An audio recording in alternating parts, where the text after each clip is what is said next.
Hi. Good morning, good afternoon, or good evening, whatever it is, wherever you are. This is HIMEUTSUGI. It's good to see everyone today. Hope you're all doing very well.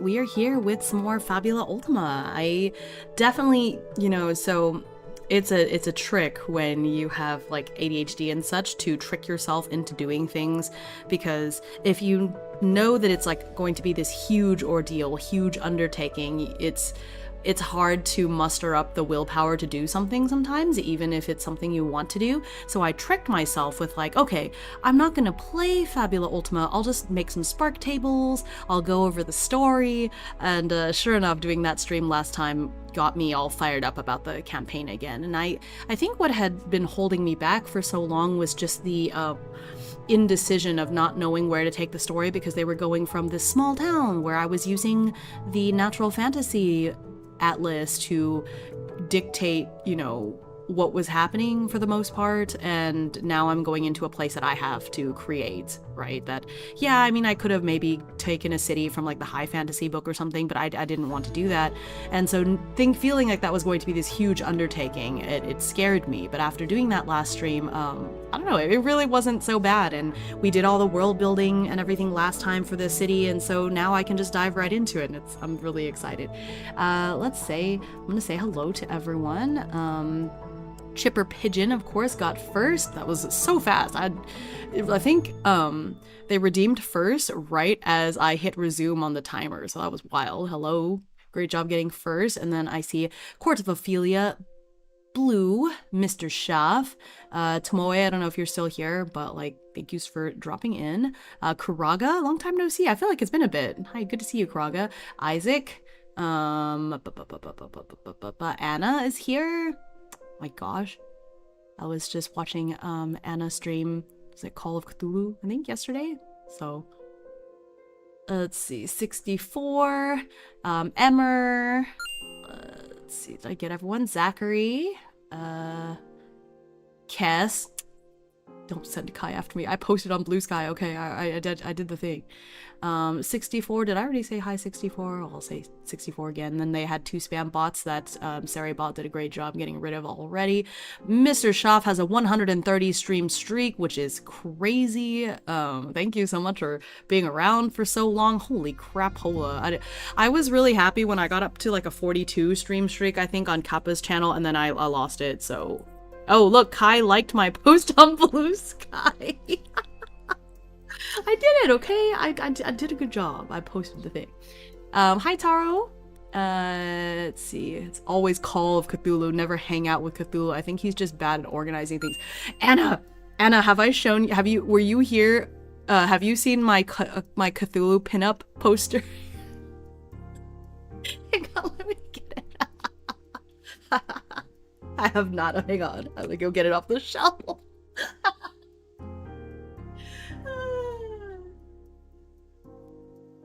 I will show this for anyone who has not seen my my Cthulhu pinup. When I went to Boston one year, I usually go to Boston around when Halloween is, and so my friend and I get to go to Salem to see their big like artist market, and there's this one guy, this one artist there that was selling these like various I don't know if horror is the right word, but I guess kind of like supernatural type pinups. Hang on, where's my video capture? Alright, hang on. Inside the thing. Make this a little... There we go. Great. The lighting. Working, but definitely lurking. Okay, well, before you go away, here's my Cthulhu pinup poster. And it has this like velvety texture, so it's like soft to the touch, so he can, I would say touch his abs, but there's something else there, you know.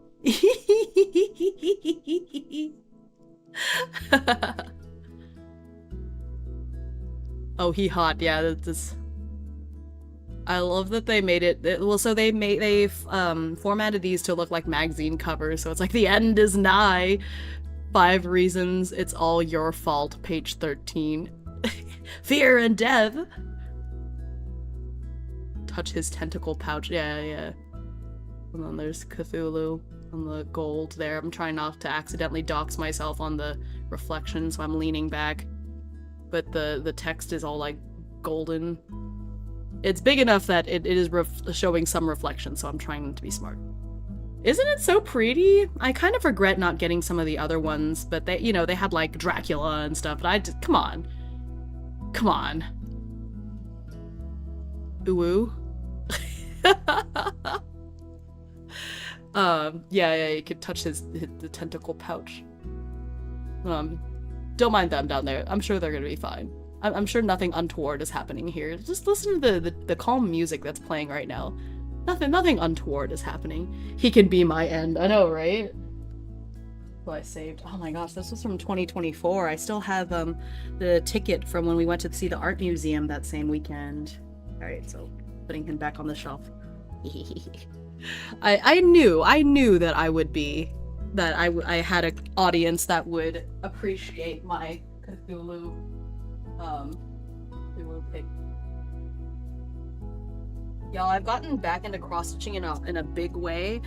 This is gonna be one of my next projects. I haven't started on it yet, but I have like the big project I'm working on, and then I have 2 mini projects, and then I want to work on this one since I have my camera up. Look! I'm so excited! Look at it! I want to put that on the wall. Right here next to my Lord of the Rings poster. Or it's like a lithographic print of some sort. But yeah. This is gonna be really exciting. I love all the colors on this one. Yee! That bod though, Cthulhu do be hitting the gym. I know, right? You gotta, it's tough taking over the world and brainwashing your followers to joining into your cult of darkness, okay? You gotta have the core strength to do it. You know Cthulhu does not skip arm or leg day. I just knew that you all would appreciate that, so thanks. I see Unleashed. Oh, Kaya's here as well. Hello, hello. The 200 check-ins are slowly creeping up. It's true. I don't think it's even that slow. I feel like if you're watching a lot during the Donothon, it's like really, it's coming around, you know? Watches Cthulhu appear on my work laptop. Yes. That's so funny. Let's see. I won't skip his legs either. I'm sure you won't. I am sure you won't. Let me see if I can find the artist. I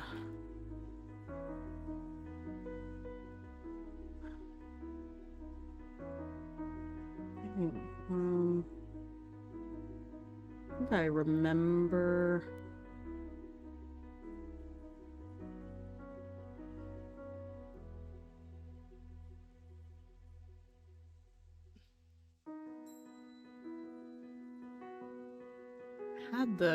I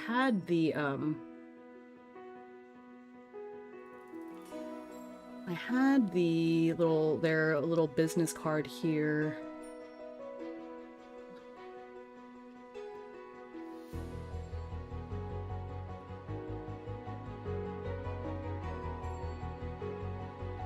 Now it's gonna bother me.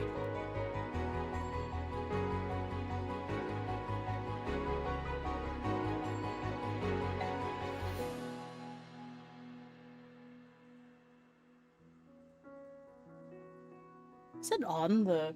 I don't think it is on the print. I have their business card around here somewhere, because I know I pulled this up at some point.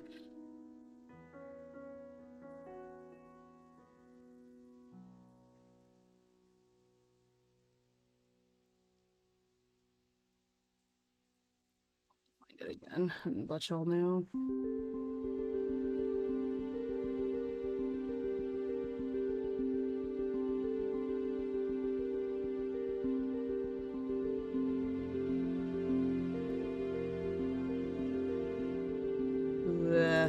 I'll have to find it at some point in the near future. I feel like I showed this before and was like, here you go. Dang. I'll have to find it again. But yeah, I just knew that there would be at least one person here that appreciated the same kind of taste as me. So glad. So glad that you all agree. Okay, so today we are playing some solo Fabula Ultima. As I was saying earlier, just building off of the world building and such stream that we did last time. One cool thing that I do have this time around is Cesar Kapokli released O as a full zine rather than just like the one-pager. Although he did print the one-pager as well, it is a full little book now, and I have that off to my side, so that's really nice. I linked to it in the pinned message, so if you're interested in having a look at that, it is there. But basically the O system it's perfect for games like this where you want to have a whole party playing as a solo player, because sometimes like a lot of solo games is just you with your one character, right? And they make adjustments to games to where when you play solo, it's like, okay, how can we adjust it to where you have one character and how are the battles and everything going to be balanced? Hi Viper! But sometimes you don't want to play as just like a solo character up against the world. You want to have a whole party, and especially with Fabula Ultima being based on JRPGs, like, one of the fun parts of a JRPG is having this whole party of people with like different checks and balances and swapping out the different characters, changing their job classes when you can, stuff like that, right? And you lose that dynamic if it's just the one character. And so Fabula Ultima, when I was planning my solo campaign, I knew for a fact that I wanted to have a full party and not play it as like just one person. And so when I found O, and even then it was only in its one-pager state, but it is a system that works really well for this because it allows you to sort of pretend like the other characters are being controlled by a player. And so the point of this system is you are emulating that aspect, I suppose. But what I think is really cool is, and the reason why it's called O is that the idea is that when a character is about to do something, there's three possibilities. It is either the obvious, so more than likely, so there's a half chance that they do the obvious thing. So something that is in their character to do. Like, oh, you have a shy character, it is the obvious choice is for them maybe not to do anything, to hesitate, to let's listen first, right? And then there is a 1/3 chance that they'll do something called the option, which the idea of the option is like, okay, it is something that they could still do, like it's not obvious, but it still makes sense for their personality. Hi, Iris. So here it says an alternative action that they could take while less predictable still makes sense, right? So this could come from secondary traits or goals, less practiced skills, past experiences, quirks, flaws, or motivations that don't always surface first. It's still in character, just not their go-to move, right? So that is what's called the option. And then the odd is the unexpected. So it is something out of the ordinary for them, something surprising, or maybe it just reveals a characteristic that has been part of them, you just haven't had opportunity or reason to see it yet, you know. And there's only a 1/6 chance. So you roll for the O check, just the basic check, it's a d6. So if you roll a 4 through 6, then they do the obvious. If you roll a 2 or a 3, then they do the option. And then if you roll a 1, then they do the odd. And that makes it so it's still more likely that they'll do something within their nature or their character, but it allows for the possibility of some wacky things to happen, because that happens when you're playing TTRPGs. Sometimes with players, sometimes we don't want to do something that's just within our character's personality. Sometimes we want to think outside the box or do something really weird, and that's what this role accounts for, is for that possibility. And so I use this when I'm controlling the other characters. And so, as I've mentioned before, but in case you weren't here, or just as a refresher, the way I play Fabula Ultima is I designate one character as the POV character. So they are my character. I roleplay as them. I decide, you know, what they do, what they think, and then of course I do checks for like, okay, is it possible? So like if I'm trying to see if I'm able to smoothly convince somebody of blah blah blah, then I do a check for that, right? So it's not that it's just like free writing where I get to do whatever I want, but they are the character I am effectively role-playing as. Like, so if this was a regular TTRPG, this is my character. And then the other 3 party members I then control with O. So I emulate them with these various roles, right? So that's just basically the way I handle it. And so in order for me to touch on all of the different characters, I rotate who the POV character is from like scene to scene or session to session, depending on how I want to do these. Usually it's like scene to scene. And so that way they all get their moment in the spotlight. Now, that being said, we are moving into a different part of the story now where they have left the starting town. They have left the town that they grew up in, and they're all in their very early 20s at this point. But they all left the town of Breezeburg behind, and they have moved to the big city in the Acheron Empire, called Eichberg, which I just realized they went from Breezeburg to Eichberg, so they're all the names have berg in them. So maybe I'll change Eichberg, because I just realized how funny that is. Okay, let's lightly change. Well,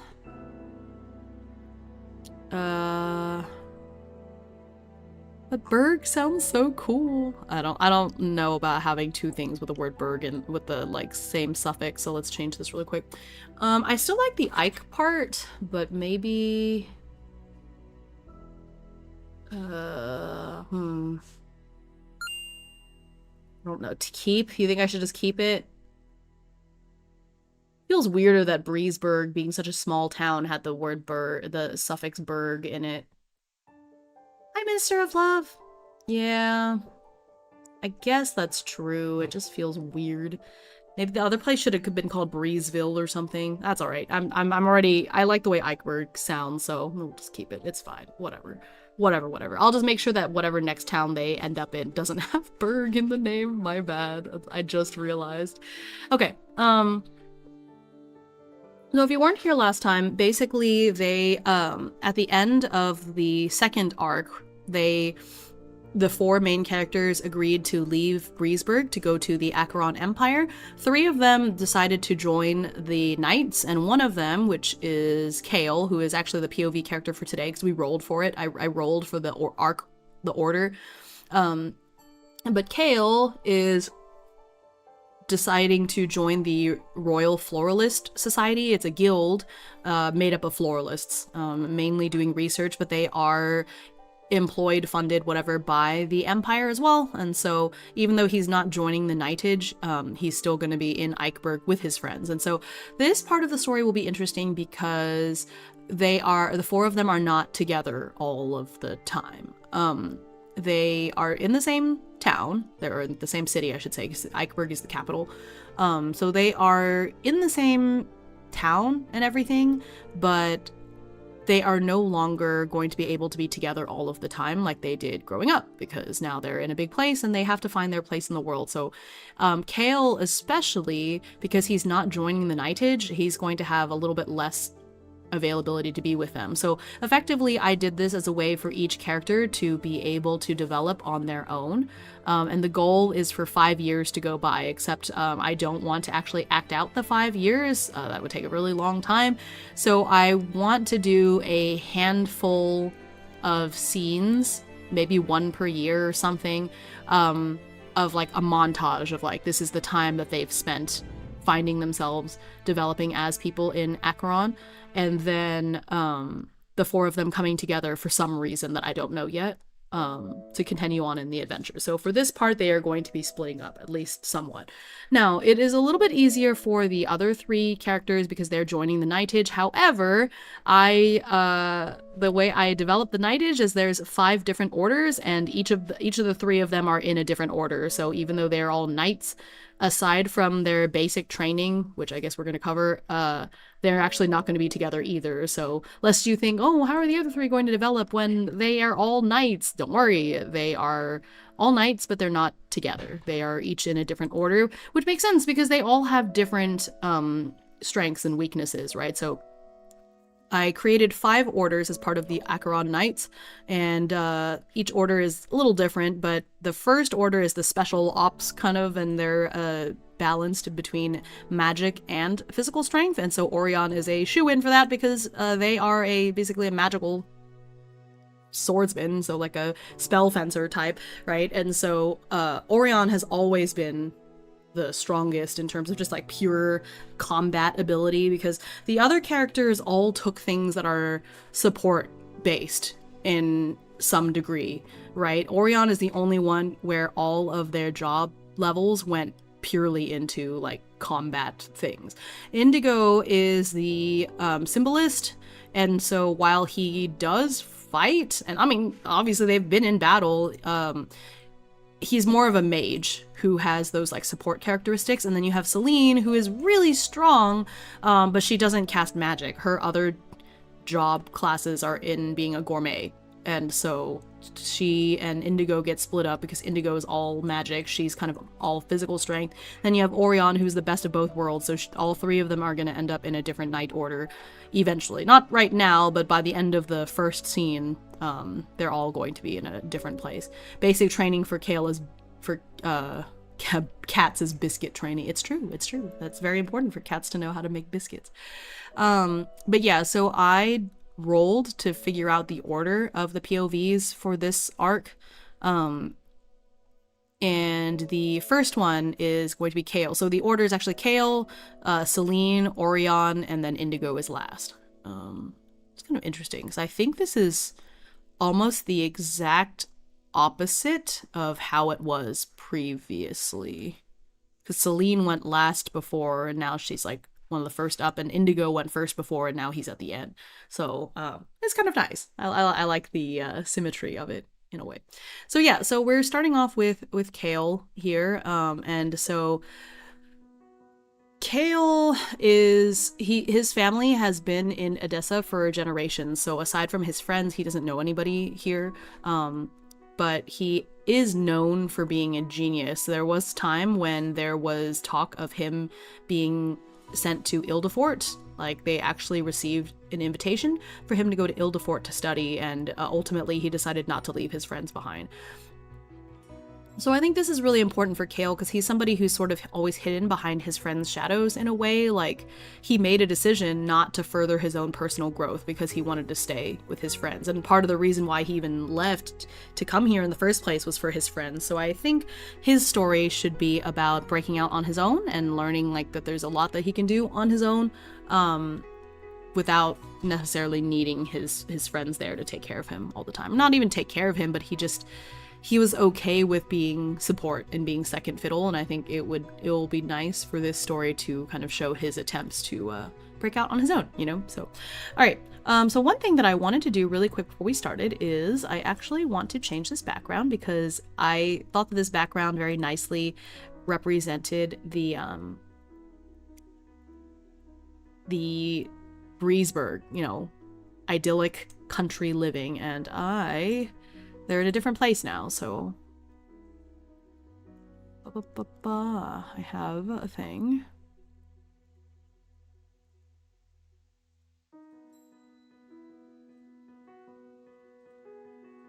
Let's see here.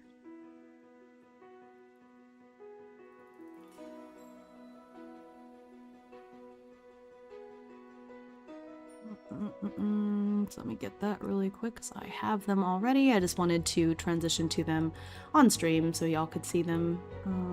But I got these. Of course, these are from Chepeku, as are most of my things, but I thought this was like a nice urban looking background.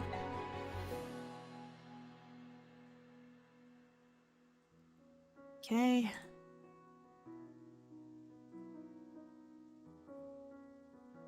And then, of course, I have the night version. Oops, this is the wrong thing.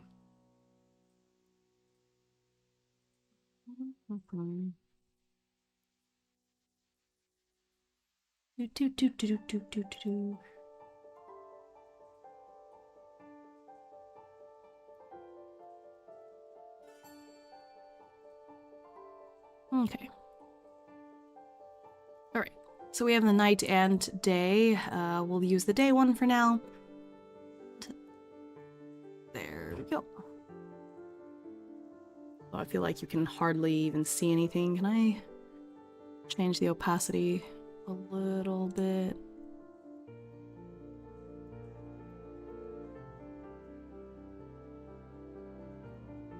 There we go. There you can actually see it. Yay! There, that's much better. Now you can actually see the background some. Okay. So let's get into it. Which, by the way, the music we're listening to is by this composer named Gavin Luke, and this album is called City Life, and I thought it would be good for, like, you know, while they're in the city. So that is our instrumentation that we're listening to, and let's get into it. I don't want to get too into their oh, you know what I should do is I should do a transitional scene before I break into their actual arcs. Okay, hang on. So this is 8. Let's do a transition scene because I think it is important for them all to be together. Wait, my bad. This is 8.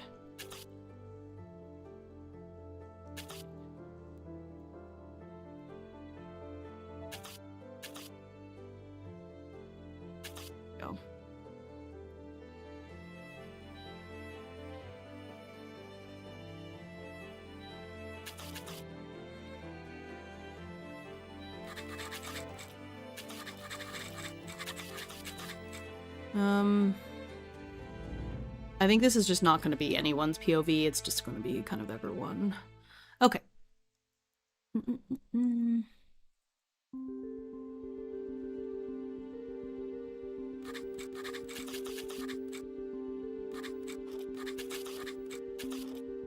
Oh, I actually have another background that's going to work fine for this transitional scene.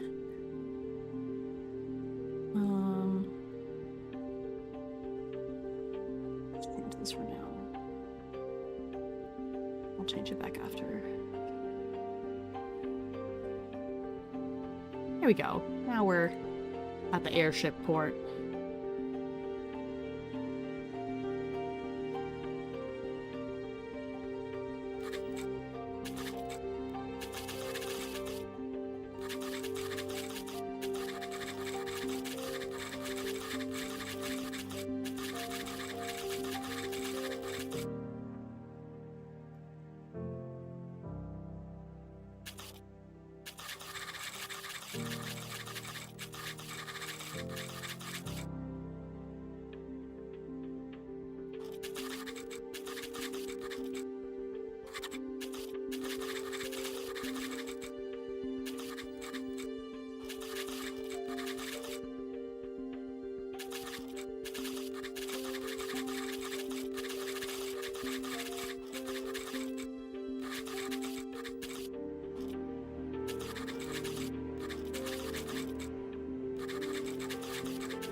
Oh, I guess I can turn spell check back on. I had turned it off when I was doing something else, but now I kind of would like it to come back on.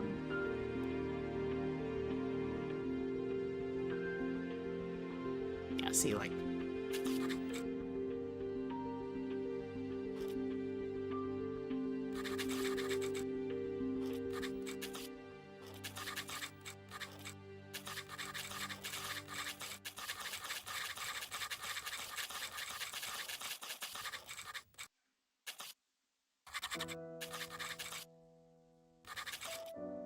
Okay.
I don't want to call it just the Knight Academy. See if there's like a...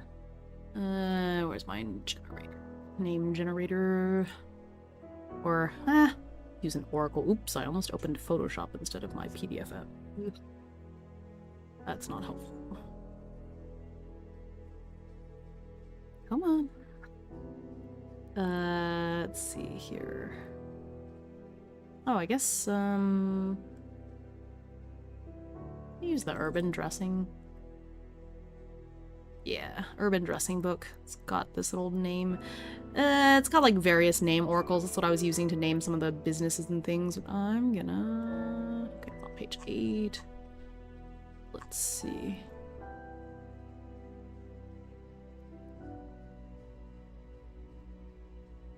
I'll roll on the other list for some inspo.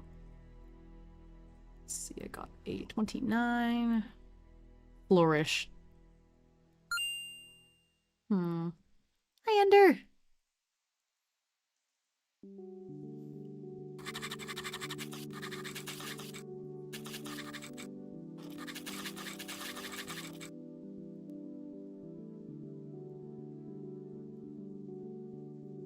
Knight Academy.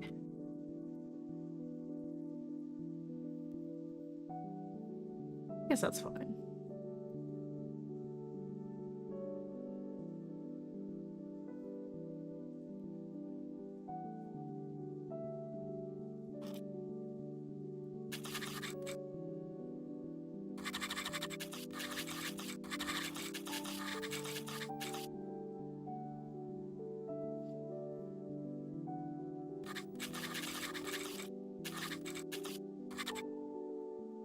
Need to do.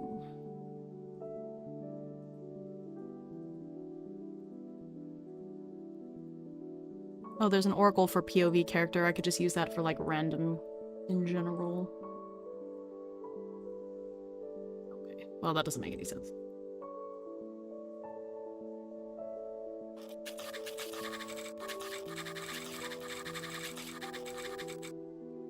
Twitch reminding me I missed yesterday's stream because I slept early. Oh, that's okay.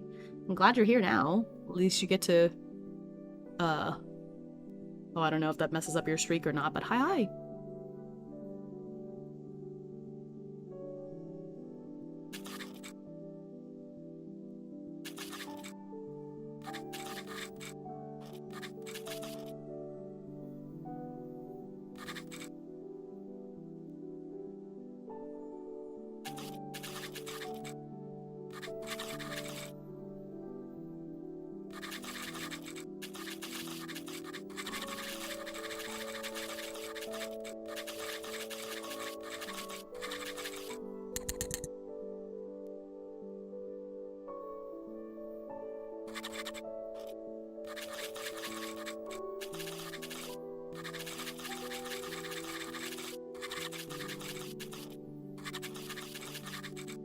Actually, does he know?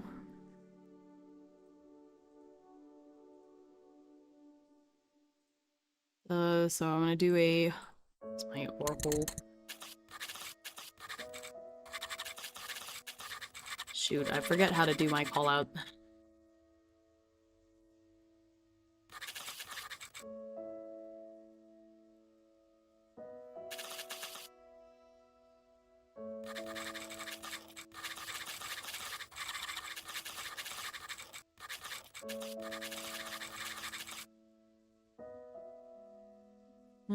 No.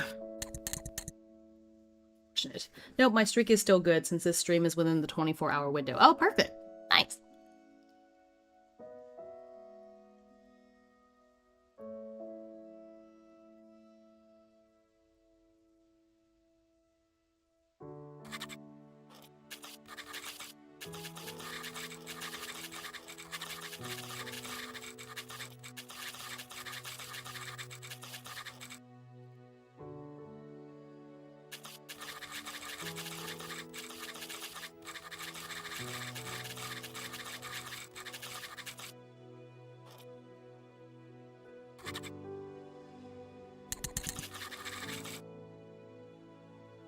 I don't know what Kale's reaction. Just neutral. Oh, well. Grumpy. Can't remember what I have for my, I guess it's easy enough to do this call out.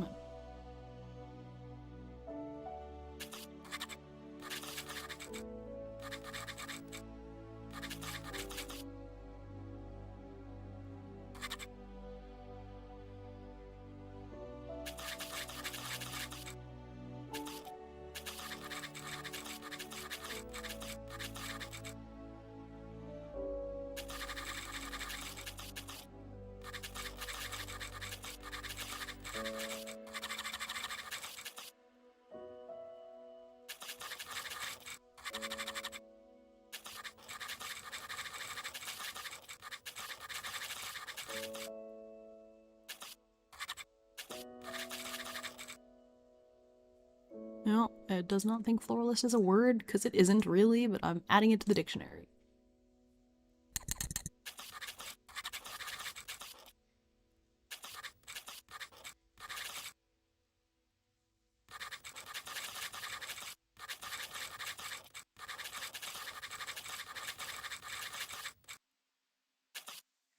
I know I described the inside of the guild hall. Is there anything about white-walled building?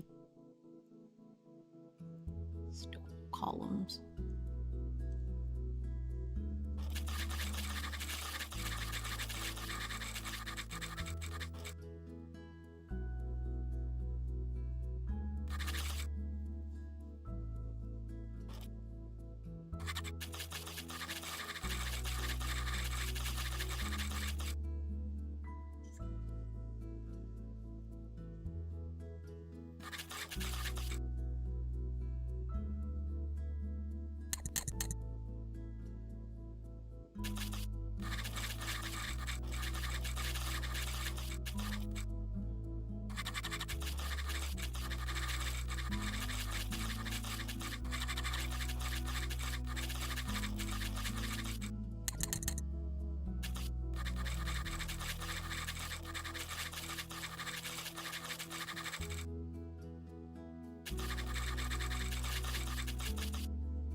Is that how I had it formatted? Let me double check. Oh yeah, it is. Ahaha.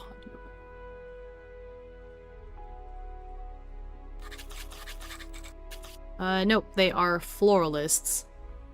It is a job class in Fabula Ultima. A florist is like a real world job. A floralist is like a mage that works with plants.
You could be a floralist florist. That is true. Seems like a mouthful.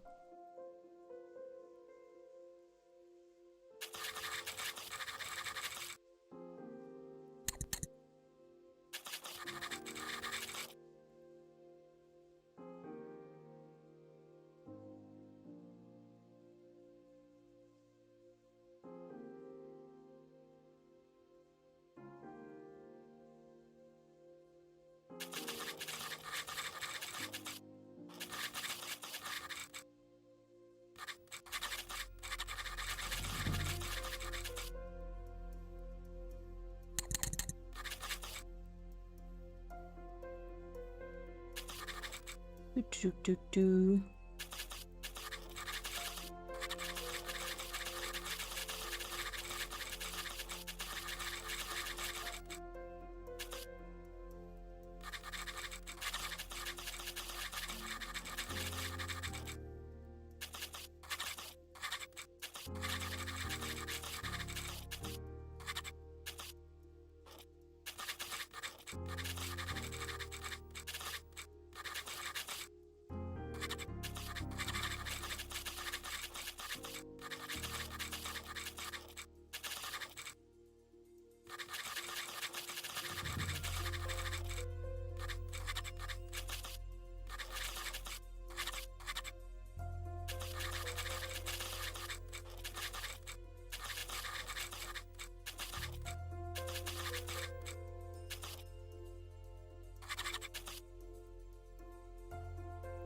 Do.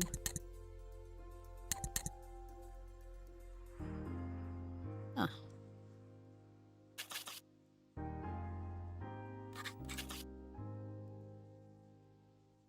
Oh, it was semicolons. I see. Oh, hi, Killer Flame. Thank you for the contribution towards Hotable Boyfriend. If y'all haven't put in your feathers, do consider doing that for our part 2.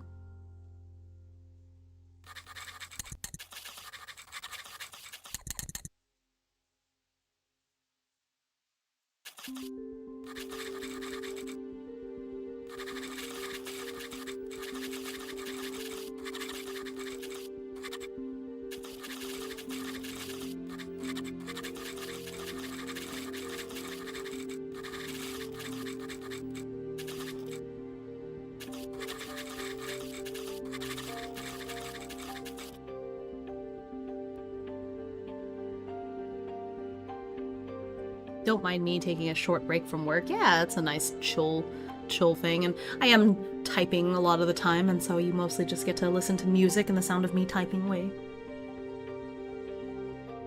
Thank you, thank you. Yeah, the goal is at 39% already. Nice, nice. I didn't set it very high, it's just to give us a little bit of time, you know?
Romeo.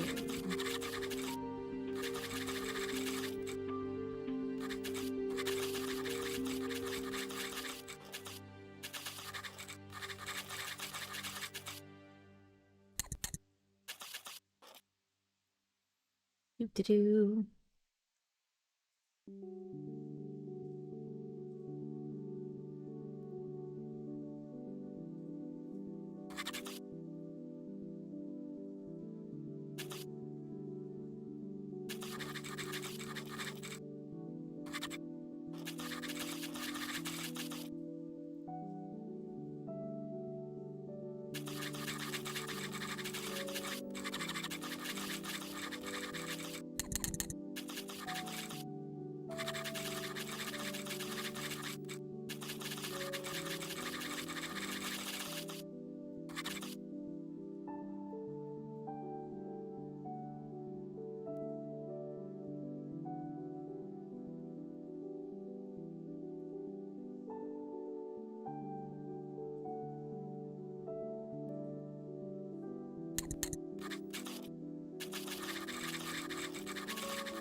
Okay.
Oh, hi Broviken! Oh my gosh, 75 stream streak.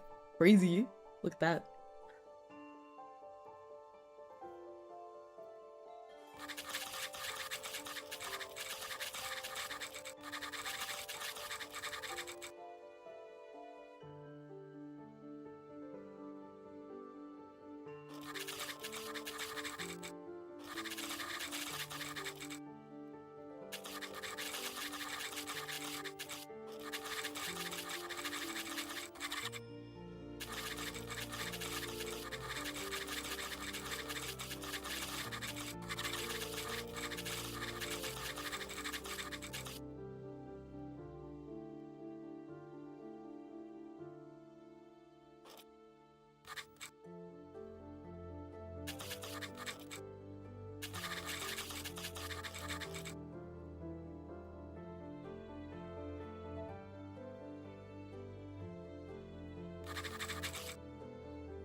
Okay, I think I am done with this scene.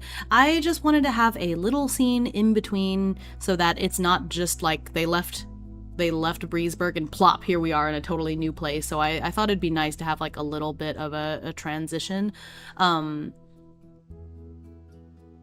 into that. So this scene isn't really from one person's POV, so I rolled mood for everyone. And yeah, so I'm gonna read this and then we will drop into Kale's story.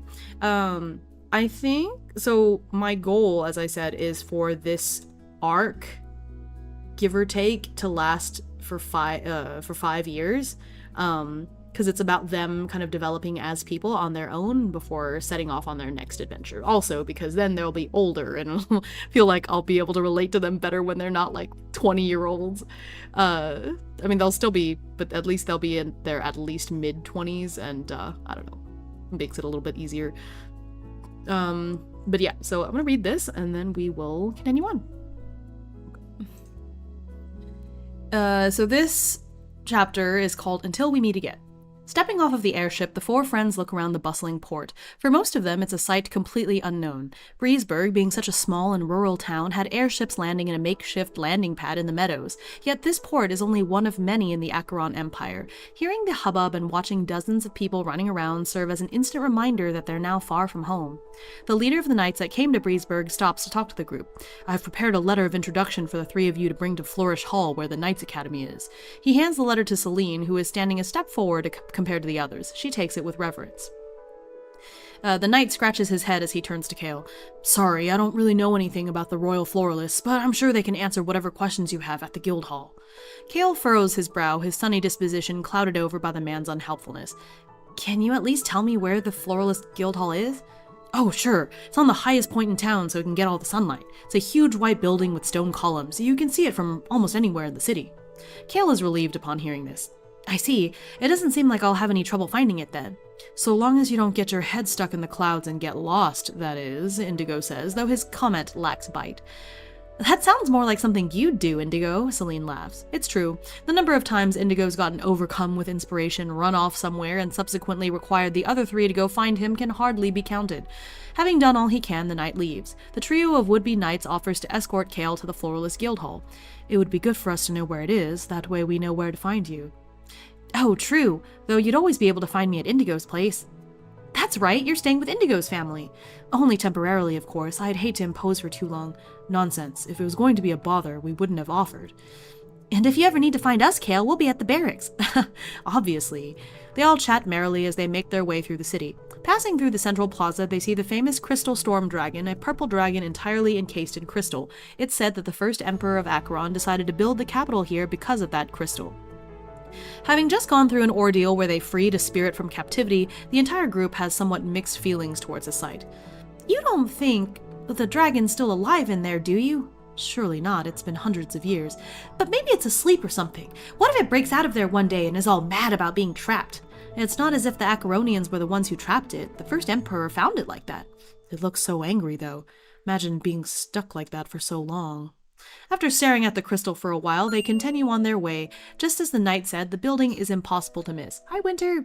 The sign out front with the words Royal Floralist Society Guild Hall is engraved with a patterned border of roses, vines, and seeds. Looks like this is the place, Kale exclaims, his heart filling with anticipation.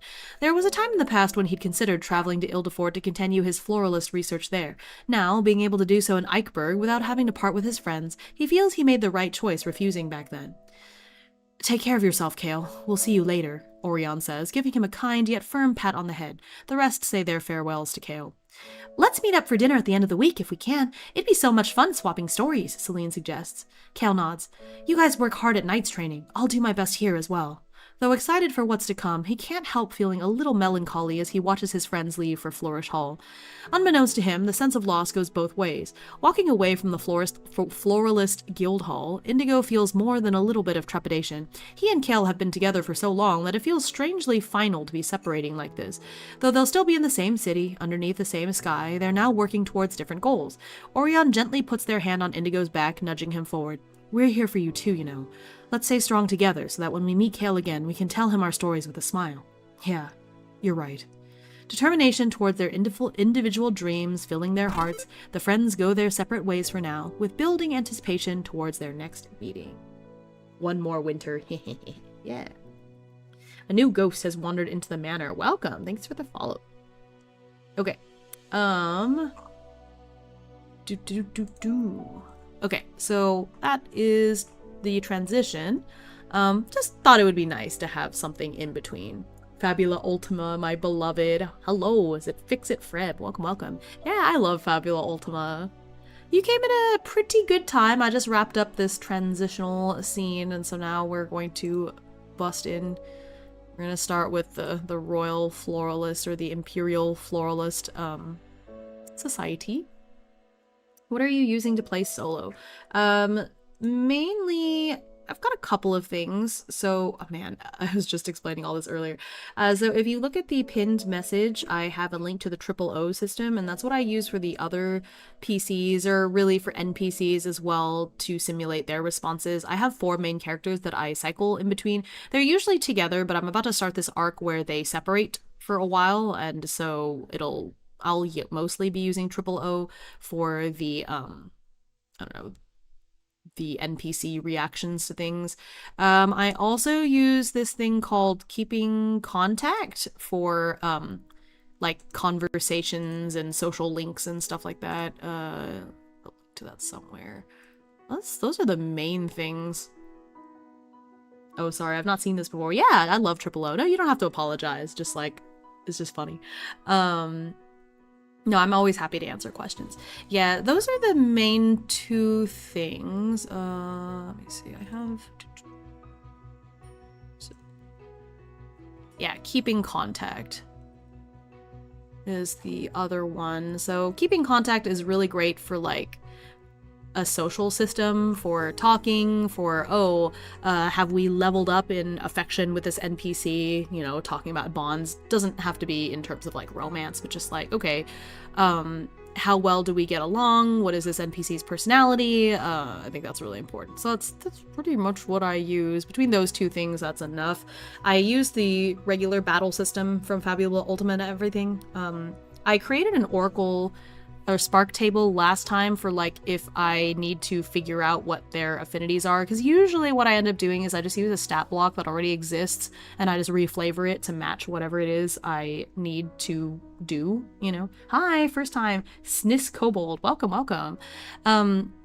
Yeah, I like the roleplay aspect. So for me, because I got this question last time, which was a good question, which, for example, if I have this stat block that I'm using for an enemy, but I can clearly look at this sheet and I know all of their stats and I know what they're resistant towards, I just roleplay because I know it as the quote-unquote DM in a way, but my characters don't. And so if there's not a good reason why they would know what an enemy's weakness is, I just have them play as if they didn't know, you know, just like, okay. Now, some of them are smarter than others, so if they are fighting it's a plant monster and I feel like this character might be able to tell, like, hey, it's a plant, plants burn, maybe I should set it on fire, I can decide whether I want that to simply happen. Like, yes, I think, you know, Orion is smart enough to know that I can set this plant on fire and it'll burn. Or if it's another character, I might just use Mythic. So I purely use Mythic for the yes-no Oracle. And also because it's built into the solo RPG toolkit plugin that I like to use for Obsidian. So if I have like a yes/no question that needs to be answered, I just use Mythic and call it a day. Love Mythic. Me too. Weirdly, I love the Mythic magazine. I'm always reading through the different magazine articles for like ideas for how I can play things solo, but I don't use the actual Mythic system all that much aside from the yes/no aspect. I love Fabula Ultima, such a good system. Yes, I agree. I love it. And I've played it before with a group, had a great time, of course, but I super attached to my characters and my solo campaign, so glad to be. Is this your own TTRPG? No, I am playing Fabula Ultima. I did not make this TTRPG, although I did some world building, so for the city that they're in right now, I made it up. use some oracles to figure out like important businesses and things like that. We did that on the last stream. So if you have any interest in world building and you just go look for my previous Fabula Ultima stream, I think it was two streams ago, maybe 3 streams ago, where I did all this world building because they moved locations. So the first part of my campaign all took place in this really small town, and now they're moving into like the capital of this other empire, and so I had to do some world building. Whereas the town that they started out in is a town that was in the Natural Fantasy Atlas, so that part and the quest that I did was from the book. I adapted it a little bit, but it was mostly from that atlas. Now I'm moving into territory where I have to make stuff up as I go, and so that's what we did last time. Let me search this up. Yeah, you if you click on the pinned message, I actually have a link to Fabula Ultima as well as the O system that I'm using. It's the main thing that I'm using to play solo, or for this game anyways. On YouTube, I have a whole series on how I play games solo, or like my solo TTRPG philosophy and all of that stuff. So I don't play each game the same way, but for Fabula Ultima, it already has so many distinctive systems, so I mainly just use O to kind of pretend like there's other players playing with me, you know? So in a way, I am actually playing this game as if I'm the DM and I'm simulating the players playing the characters. That's kind of the way I approach it. Okay, so here we are. I don't know, do I want to literally start, I guess at the very beginning, this first scene. Okay. Yeah, I think that's fine. I'm not seeing any races, just classes. Yeah, because you can be whatever race you want. It's not like a gameplay mechanic. So you could be whatever you want to be, it's not something that they have in the game per se. Yeah. It's JRPG style, so it could be whatever you want to be.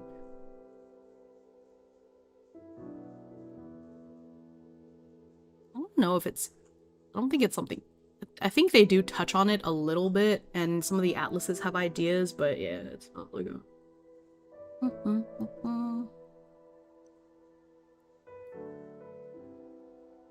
Grabbing O. This looks cool. Yeah, I love O. Always highly recommend it. Woohoo. I hope you have a great time with it. Before you grab it, the one I linked to is the, so recently Cesar Capocli expanded O. It used to be just like a 1-pager, and he expanded it into a whole zine with like, you know, many pages. It's like a whole little booklet now. So the one that's linked in my message up there is the full-length zine version, but if you want to check out the much cheaper 1-pager and see if you like the philosophy, that's there. But he did a backer kit for crowdfunding for the zine, and I love Cesar Capocli. Capocli has like a great imagination, and so I love all the different oracles and stuff that were added to this. So there's a lot more spark tables and oracles. There's things about like what happens with group actions and stuff like that that is not there in the 1-pager, but if you're not sure whether it's your thing, I definitely recommend the 1-pager first.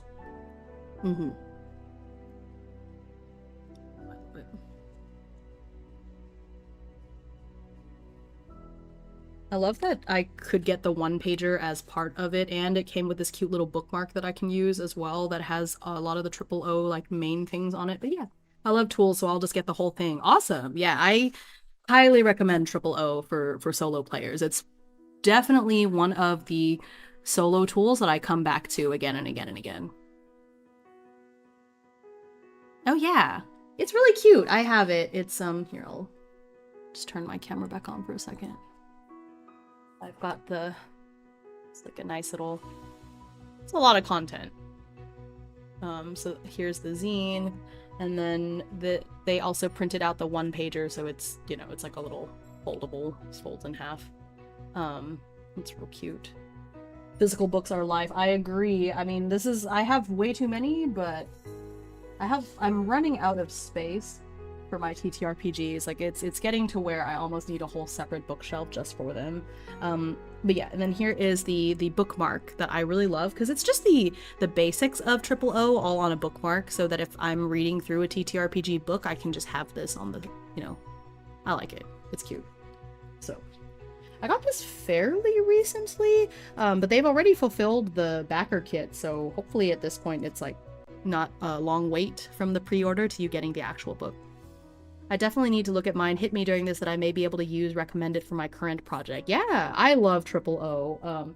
It made me really happy. I was poking around on itch the other day, and I saw on, I think, the one-pager itch page, somebody even mentioned me. They were like, oh, I came here thanks to a certain like TTRPG parrot. And when somebody else came and was like, what do you mean TTRPG parrot? And Cesar, oh my gosh, kya, he knows that I exist. But Cesar was like, oh yeah, I believe they're talking about HIMEUTSUGI. I was like, kya. I just remember being so happy when I saw that. I don't know. I know it's a little silly, but I just love that, supporting his work. He's so creative. I think I technically own everything he's ever made, except the only thing is that he did this. Actually, I don't know if it's actually come out yet, but I think he was working on this system that combines Mouse Ritter with Ironsworn, and I'm not super into that, so I might end up getting it anyways just to complete my collection, because I am like that. Oh, thanks for the hydrate. Hime on the inside, kya. It's not even Hime on the inside, it's Hime on the outside, kya. Like, you know. Is it weird to have TTRPG designer Oshis? My Oshi noticed me. Ironsworn as a system is really cool. Yeah. No, I love Ironsworn. I haven't played a lot of the actual, like the main Ironsworn. My major like interactions with it have been through Iron Valley, but it's a really cool system. Okay. Let's see here. Yeah, so we're gonna end up having to make some new NPCs for this, so we've got... Let's get somebody from the front desk. Guess I just need the core book. Here we go. So this part is kind of fun. This part is fun because, the thing is, and this is one of the things I love about Fabula Ultima, is it is already very soloable on its own, because look at this. The core rulebook, it's a little bit bigger. Wait, nope, I made the wrong thing bigger. Shoot. Okay, I'll fix that later.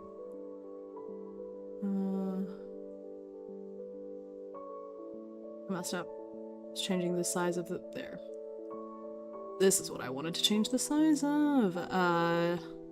Anyway, what I was trying to say is that the core rulebook already has, especially in the beginning with all like the world building stuff, already has like a bunch of tables. Look at this. So when you're creating your characters, they already have these tables for like your identity, you know, so roll or choose a couple of these core concepts, and then putting together these adjectives and details. Like, it's already here. You know, they're such awesome books. Like, I agree. I have PDFs for all of them, and then I did back the reason I didn't buy them physically is because somebody had told me that there would be a Kickstarter, so I wanted to wait. And I'm glad I did, because now I get all of them in the fancy format and the little in the little slip case and all that stuff. I'm excited for the full bestiary to come out. I have just the, I think I have the beta version.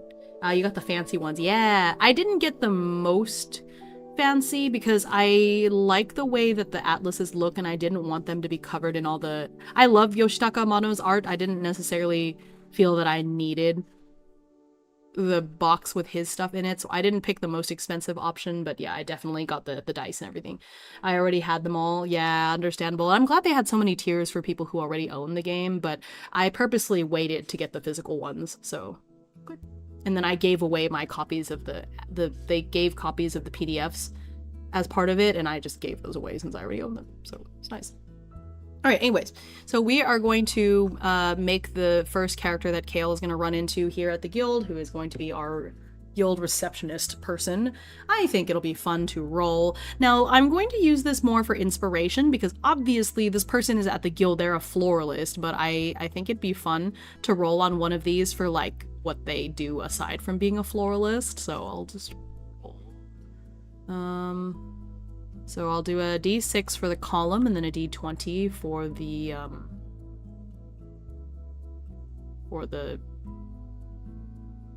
row. Wow, I don't know why that took me so...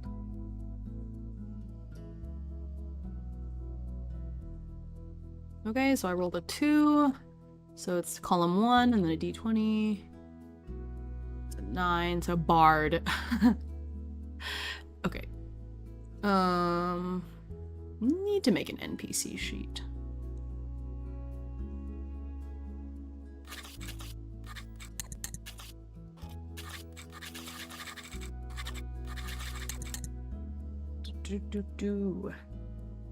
Yeah, I'm excited for the bestiary because I know one of the main complaints that people have about Fabula Ultima is like, there's not enough stat blocks in the bestiary, you have to come up with everything yourself, it's too hard. Yeah, so understandable. So I know that was something that held back our campaign a little bit because our DM struggled with that a little. Maybe struggle is not the right word, but it put a lot of burden on the DM to have to come up with stuff, you know, so I'm glad that they finally put more effort into that. The bestiary is really cool so far, and something that I like to do, like I said, is I will just reflavor things. So for example, I was fighting a spirit, and obviously they don't have an elemental spirit in the book per se, but I was like, okay, I think this is pretty similar to what this character is gonna have. So I did this and I just got rid of the seasonal thing, you know? And so I just use the table, that way all the stats are decided, all of the, you know, how much HP they have and everything is decided. It's just like, okay, well, I'll just reflavor it for my usage, you know? That's how I get around these things. And so having the full bestiary of more things to choose from will make that part even easier for me. Okay, so this is the receptionist.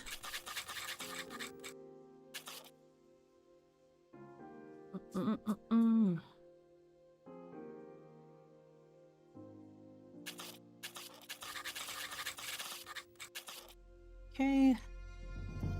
I'm gonna roll for 2 of the adjectives. So, again, it's a d6 and then a d20.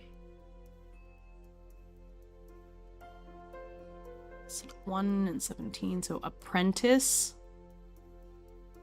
2 of them. Apprentice, devout apprentice.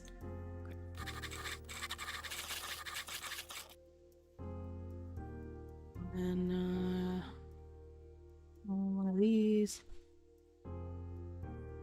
Seeking justice. I'm gonna roll again up. Well, no, okay. Seeking justice is fine.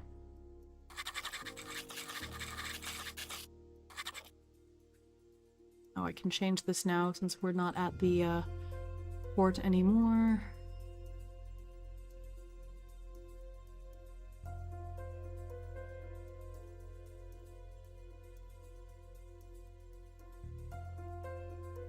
Okay.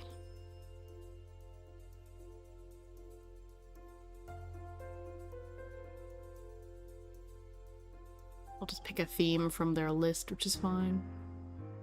Or, well, I could use 000 for this. I might finally pick up the physical book this month as a treat. Yeah!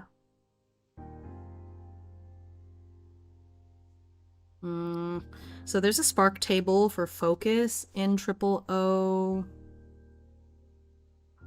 I think what I want is more of the method. So like what is a thing that they commonly do? I'll do both. I'll roll for focus and then I'll roll for method. And all this together to inspire the character. So focus is defense. Okay. And then their method is manipulation. Okay.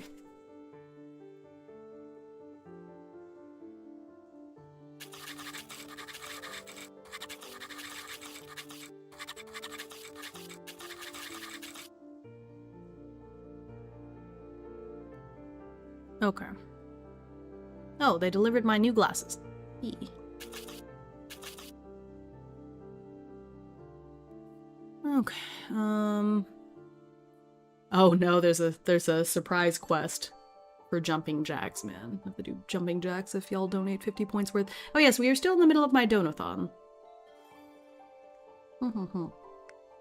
That's what that timer up there is for. Okay, let's see. So if I put all of this together as a character. Okay, so now we need a name. Fantasy name generator. Oh, I do also have my cards. Let's draw one. So this is my GMA cards. Kyle, Mariana, or Peyton. I guess I'll roll a d3. Okay, so it's Kyle. Okay. Alright. So Kyle. High Reaver.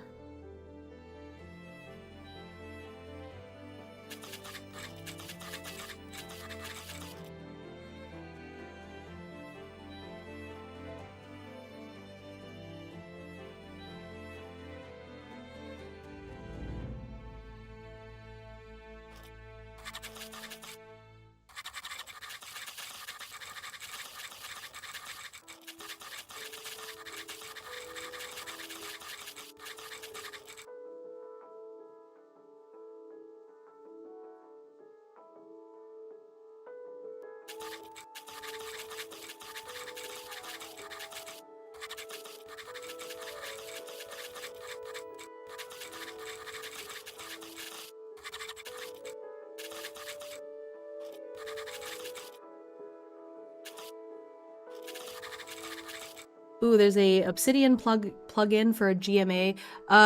Well, so Obsidian has this plugin called Solo RPG Toolkit, and one of the things you can do in Solo RPG Toolkit is have decks of cards, and so I have so I own a couple of the GMA decks, and you can just import them into the card section, and so then it's just an oracle.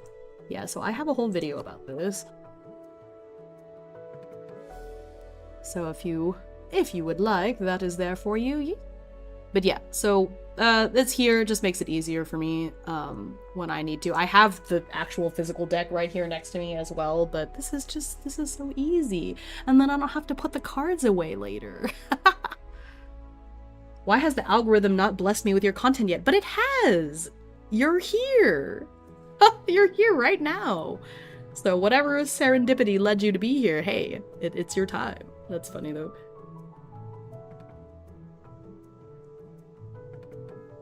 A friend recommended you. Oh, that's sweet. Wait, I love that. That makes me so happy. Okay. All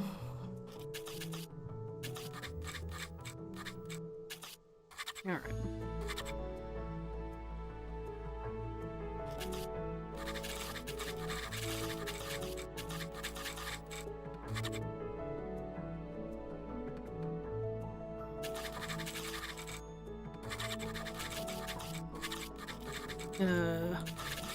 Okay, so we have created, putting all those things together, Kyle Highreaver, a lower-ranked member of the guild, so he's the receptionist.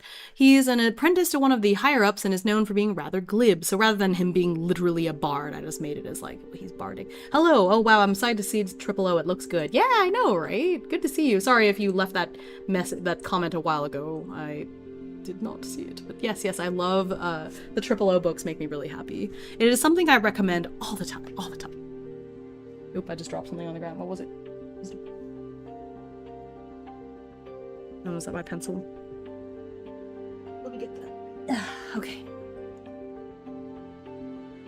Yeah, I love Triple O. It is very, very helpful. I might, since I have the PDF, I may just, I may honestly just import some of these tables into Obsidian to make my life a little easier.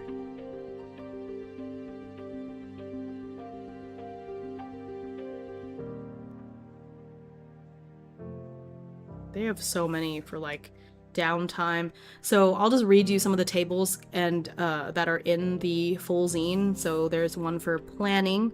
So what do they do when planning? Do they call in a favor? Do they restock supplies?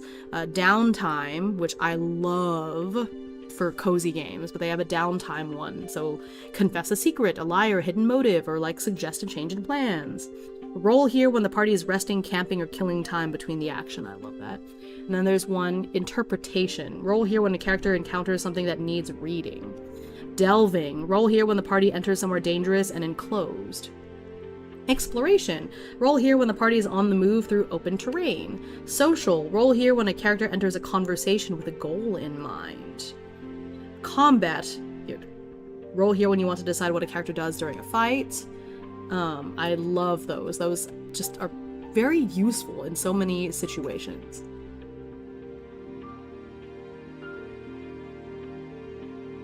Yeah. Focus to see what an NPC is paying attention to or concerned with. Disposition to establish their attitude towards the characters. Motivation to reveal what they want. Method to determine how they tend to act or operate. Action to figure out what they're doing right now. Disposition is good. I love the camping events in the Natural Fantasy Atlas. Me too! Yeah, we had those in our group campaign as well. It is so much fun.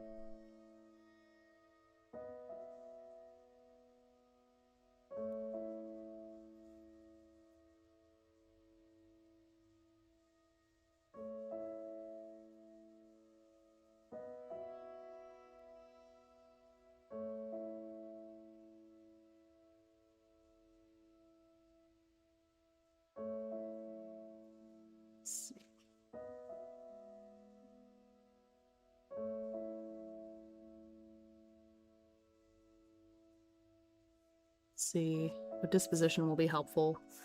Camping downtime ends up being my favorite part a lot of the time. It is a lot of fun. It's the cozy, you know, social aspects that I enjoy too. I think having that mix of action-y scenes and these quiet social scenes is really important. Otherwise, I just get bored if it's all one or the other. Okay, I see. Oh, motivation. Well, I already got the for justice part, so I think that's fine. Okay. So, Kyle.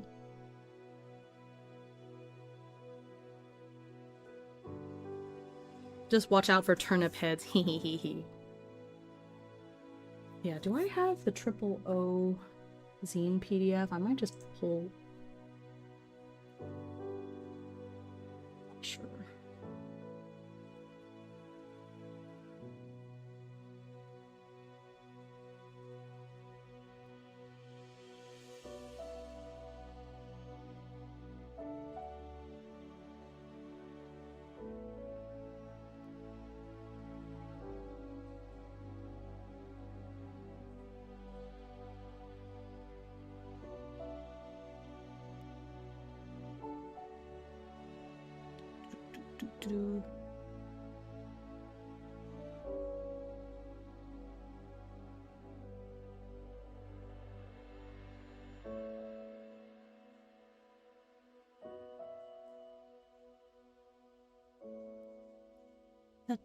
Have it somewhere here.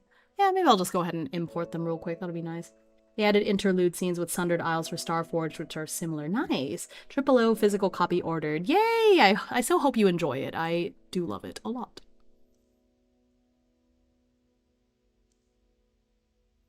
Okay, yes, here is the zine. Oh, there's an app. But they made an app. Oh. There's an app.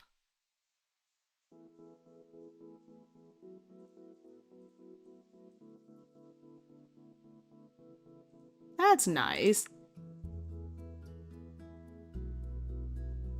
Alright, hang on. Let me hide Obsidian for a second because I don't think they want this URL to be... how do I do this? Through open gate.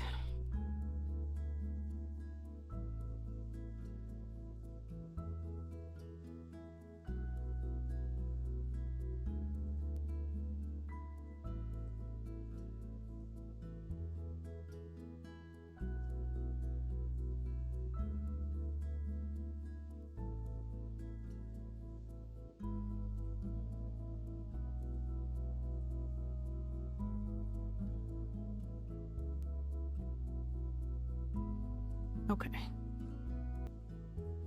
Ba, ba, ba, ba.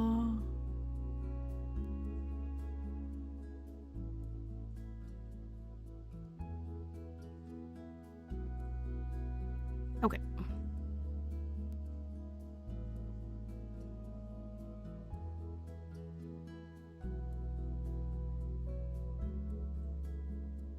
There we go. Yay! I move this to be...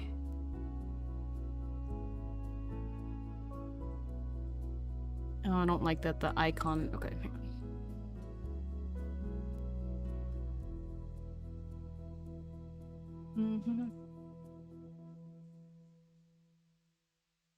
Just have...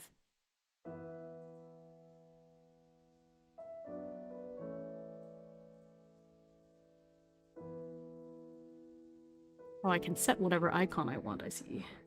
Yeah, OpenGate is really nice. It's how I can embed HTML, like, websites into Obsidian.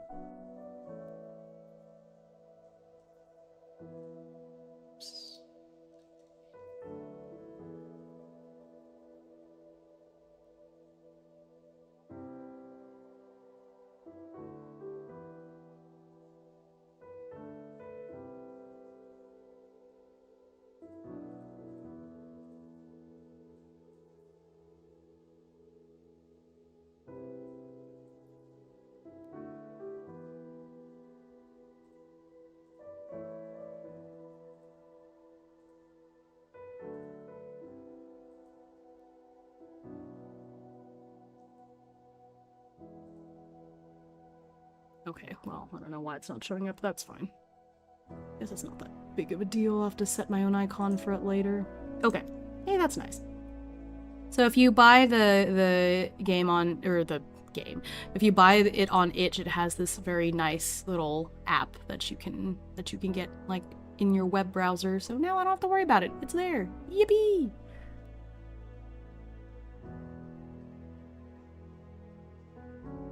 Okay. Yeah, sorry, I had to hide the page for a second because I don't think it's good for me to show that URL on the screen. So, okay.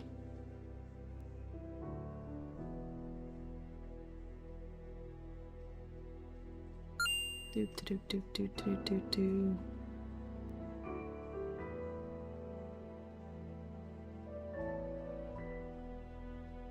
Okay. Oh, hi, good to see you. Alright, so this guy...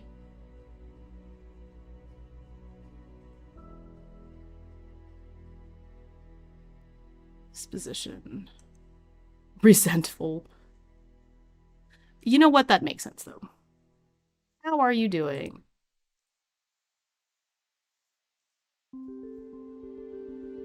Sorry, the icon does bother me. Hang on.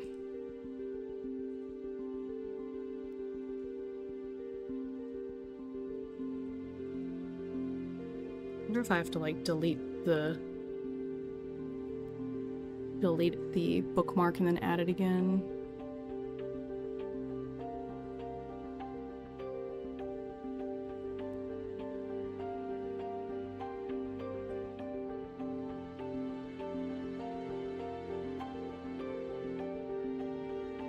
Oh, I have to reload Obsidian. Okay.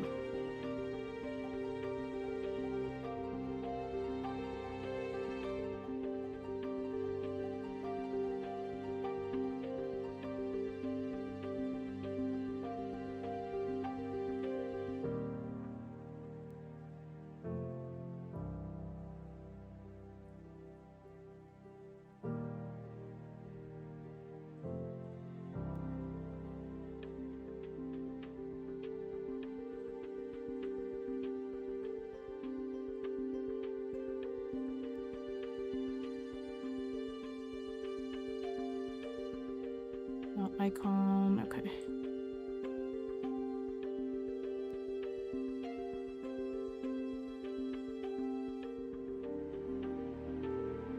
Okay, session.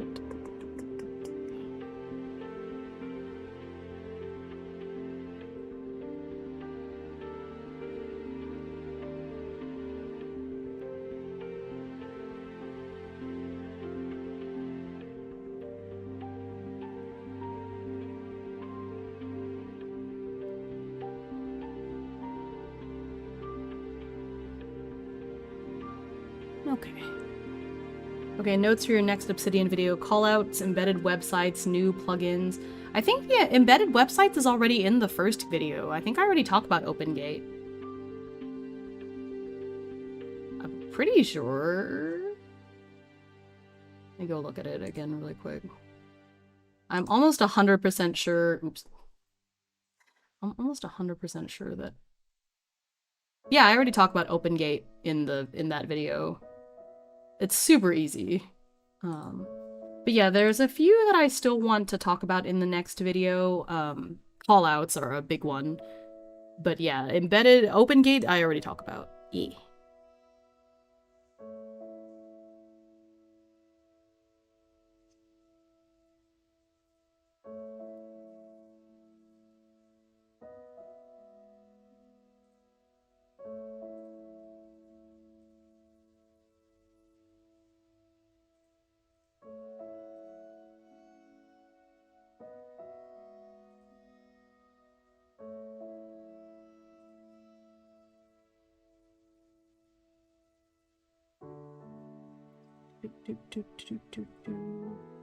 Honestly, callouts were a game changer for me. Yeah, it is very nice. They are very helpful.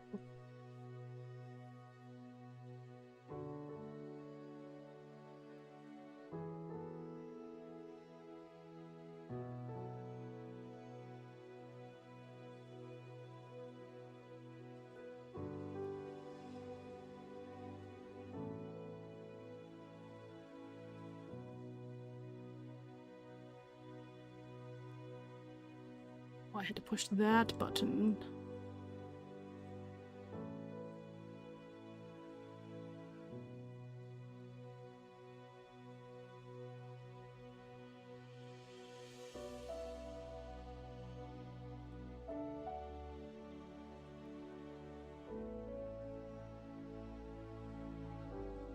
Okay, reload one more time. Now it should look correct. Okay, there. Yippee.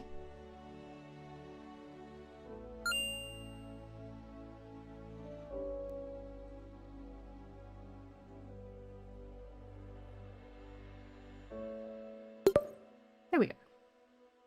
Hello.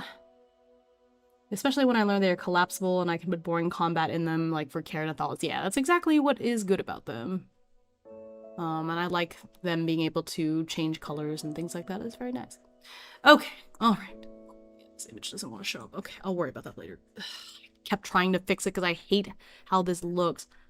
Can I not,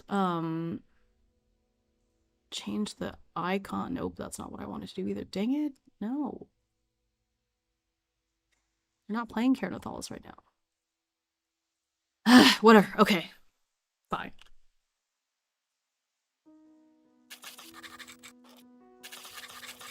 I've already spent way too long tinkering with that.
How are you doing, Matcha Shrew?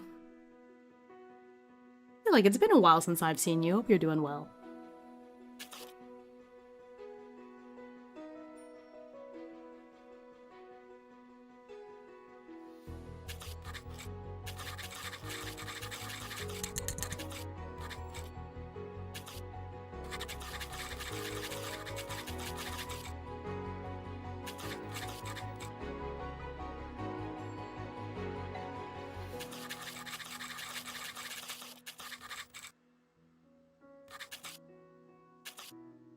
I'm adjusting to a day shift schedule now. I see. I'm sorry.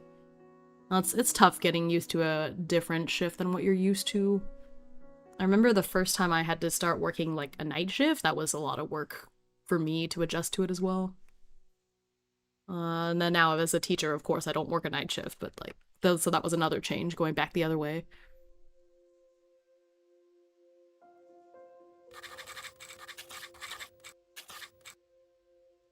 Alright, we've been listening to this album a lot. Oh no, I didn't mute in time. I sneezed. Oh, I hate that. Well, I covered my mouth, so maybe it wasn't super loud. Okay. Let's change music.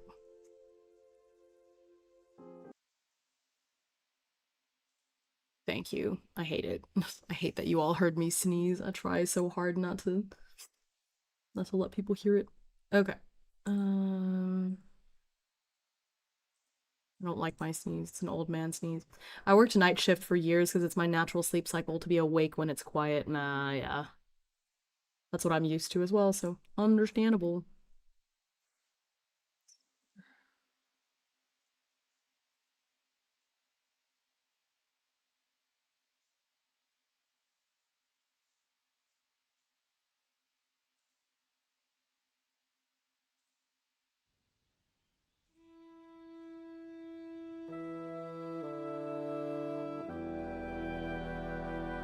Okay.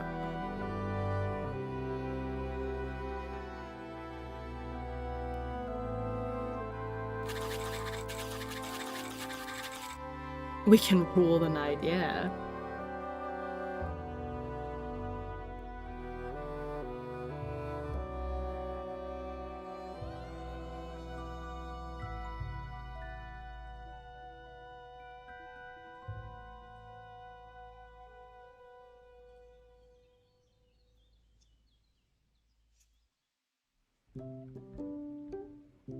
I'm gonna be in and out because I'm going to do some chores around the house. Nice.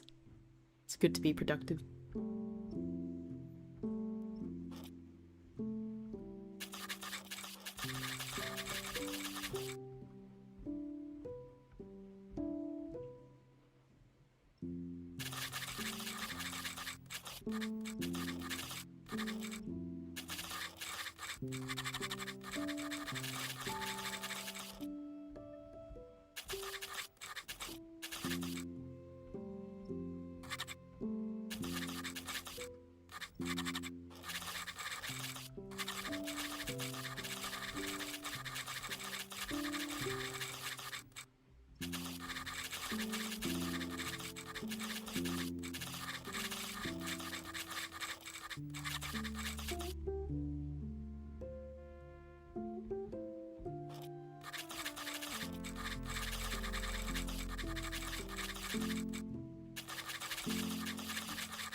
Actually, do any of my characters have surnames now that I think about it?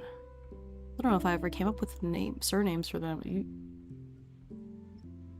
I don't think I did. Okay, let's do that really quick because I think it's a little silly for them not to have surnames. Okay,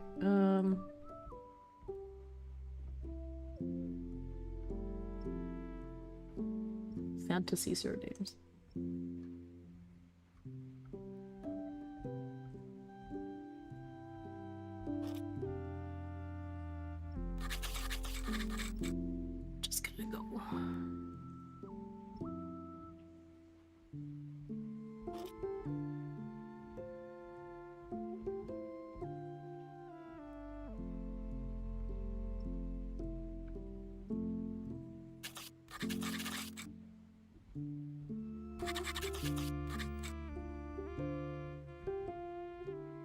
I'm just using the fantasy surname generator. It is nothing fancy. I just hit random until I see a name that I like.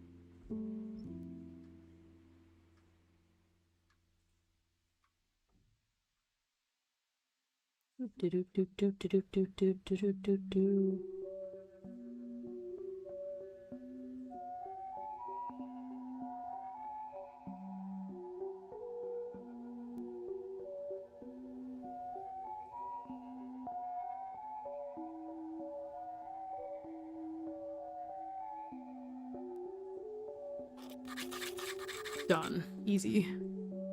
These are nice. They feel very JRPG.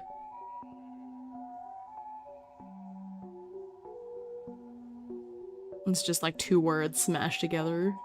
We have Indigo Ash Draft, Kale Marsh Gem, Orion Evanflaw, and then we have Celine Oatbloom, which I think Oatbloom sounds so cute. Gertie Clericus, that's funny. Gavin Mage Man, no! I think these are cute. Easy, easy, easy peasy. Okay.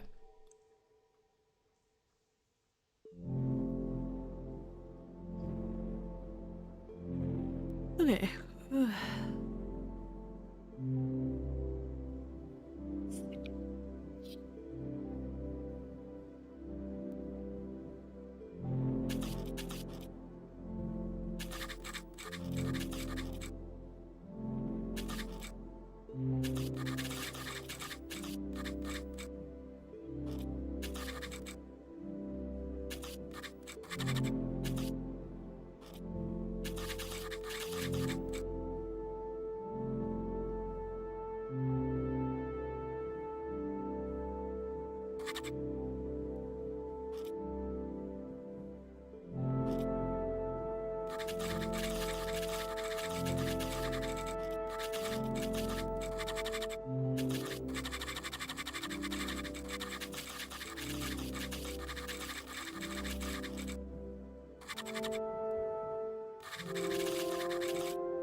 Actually, I should probably check to see.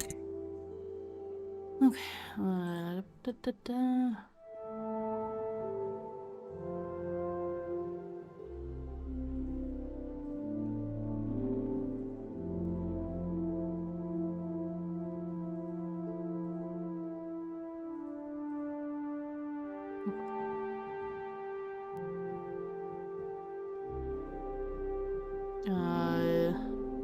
His insight. Oh, he is very insightful.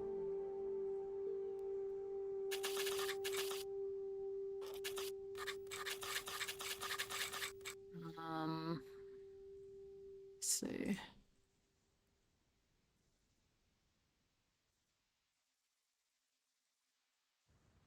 I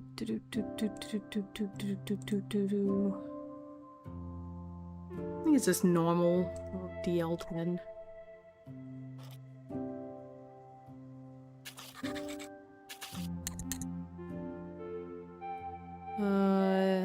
So 2d10s.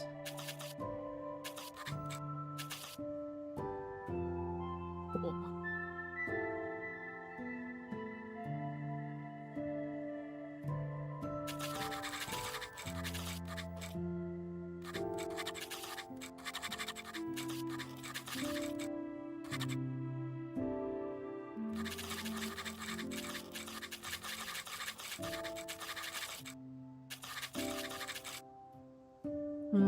Used to be in an RP guild ages ago. Hi, Aiko. Good to see you. Used to be in an RP guild ages ago, and one of the guildies was called Ice Tea before he got into RPing, so we had to come up with some silly reason that was his name canonically. That's fun. I always, whenever I play an MMO or something, I always try to make their name match the universe, so I don't name myself Hime or whatever in games.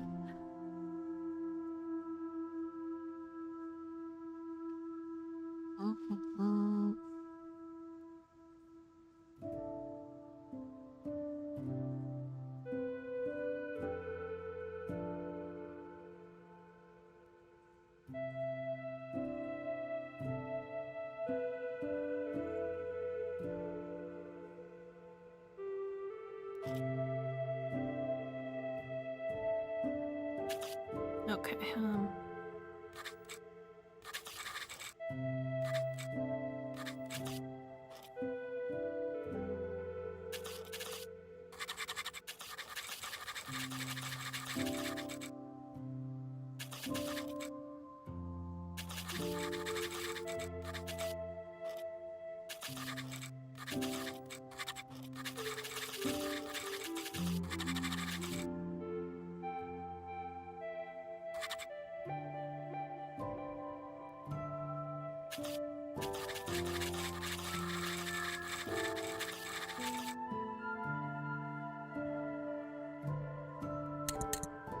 okay.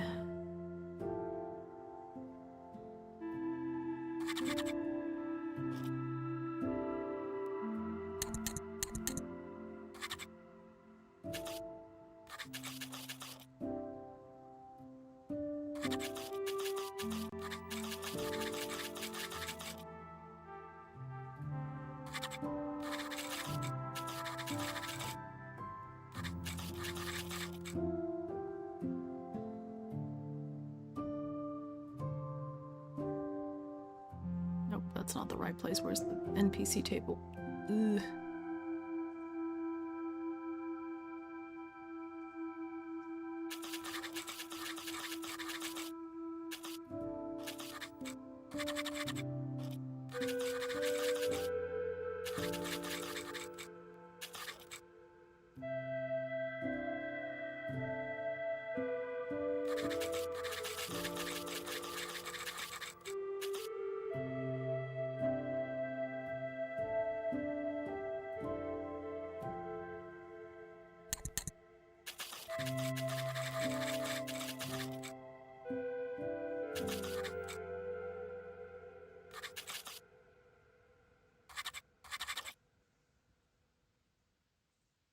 Wait, that's not the right thing I wanted to open.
Okay. Let's see, where's the thingy?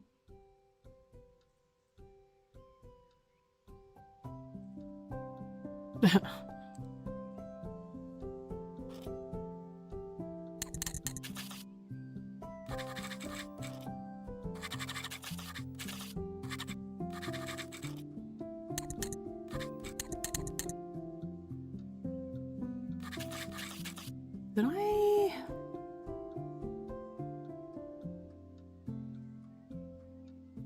I guess it's fine.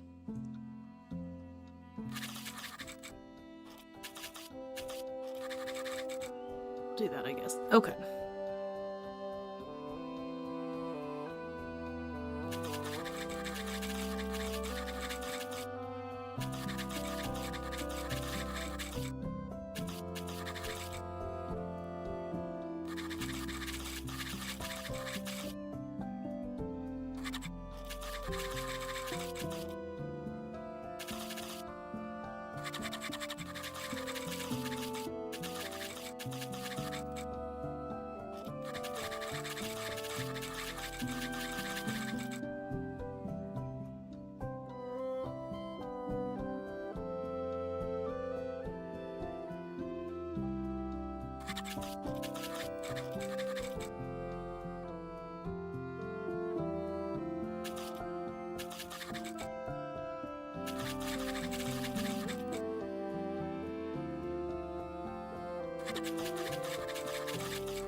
One of the...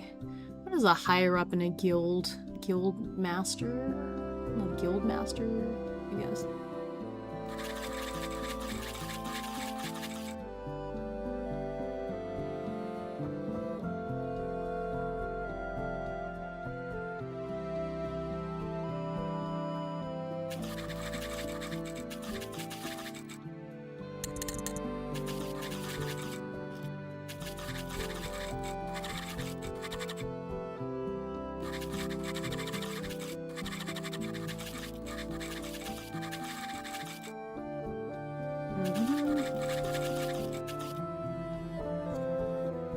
Ooh, I just came up with like a good way to have a battle in this section.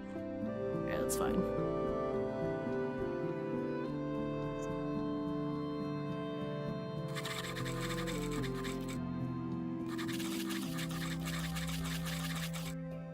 Okay.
Alright. I'm gonna make another character. Hello! Fluffy Panda, hello! Things are going well. I'm in this scene where my character Kale is joining the Royal Floralist Guild. Royal Floralist Society. But the receptionist doesn't like him, so he's in for some tough times. And he's about to meet one of the guild masters, so I'm going to make up another character real quick.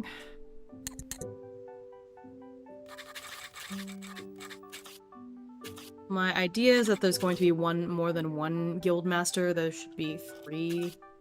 So this will just be guild master and 1. I just added guild master to the dictionary. Oh, okay, because it's not. So I see. Okay.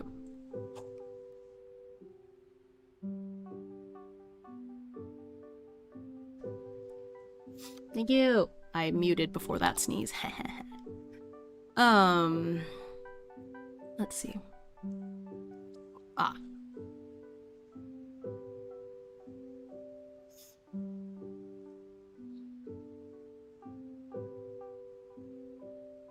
Reading the character.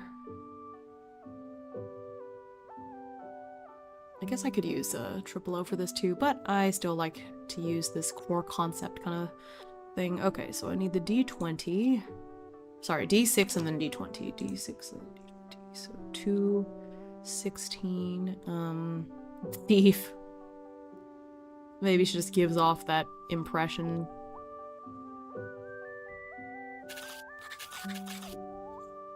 Adjectives.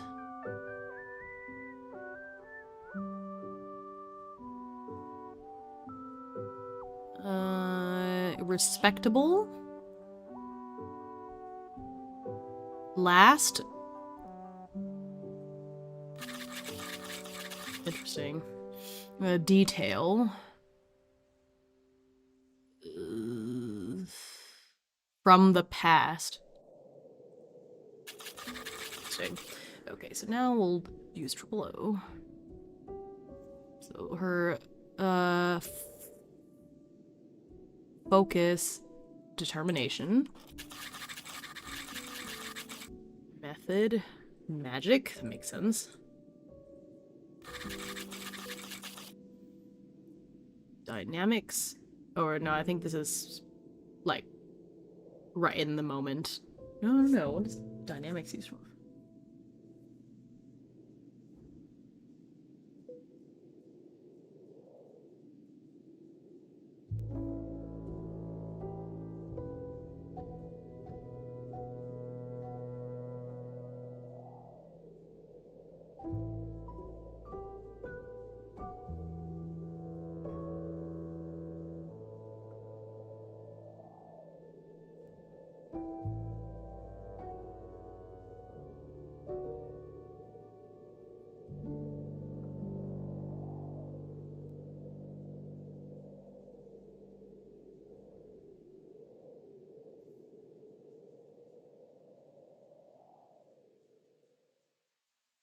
But in this book somewhere,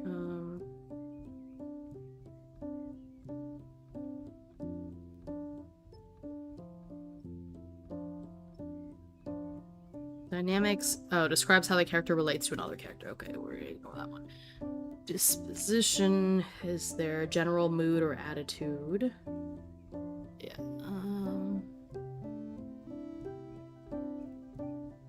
roaches.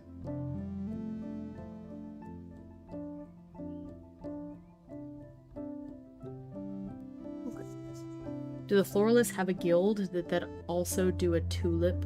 Well, they do in my game anyways.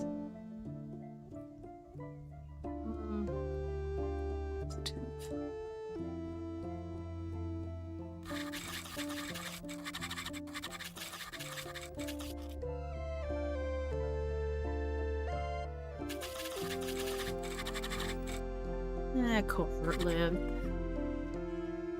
I think this is fine. Okay.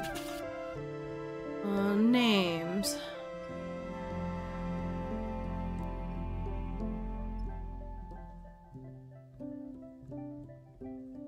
Last time I was chatting, I asked so many questions, made you pretty confused, no joke. I felt kind of bad, never chatted after that. Oh, I'm sorry. For what it's worth, if it's better or worse, I don't remember that at all, so... I do have ADHD. Okay. Portia. Well, that's cool. Portia.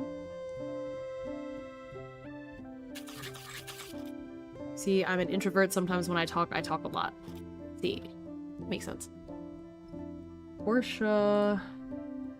Oh, Duskar. Duskar. That's cool.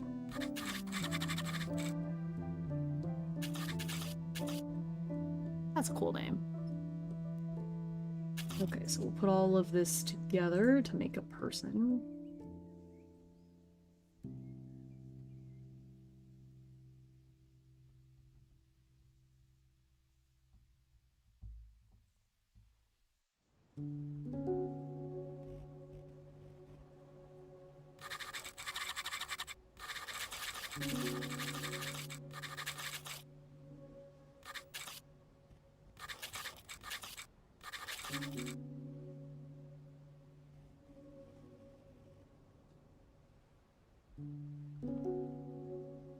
How do I describe this?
I don't know what to do with this motivation regret thing. Not much we can do with that, I guess.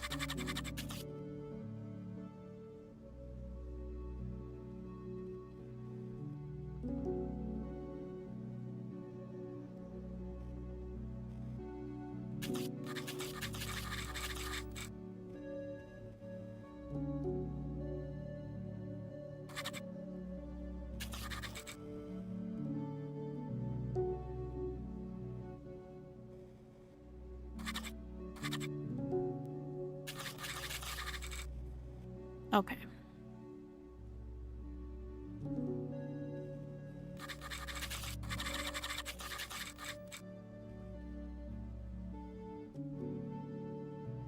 Cool.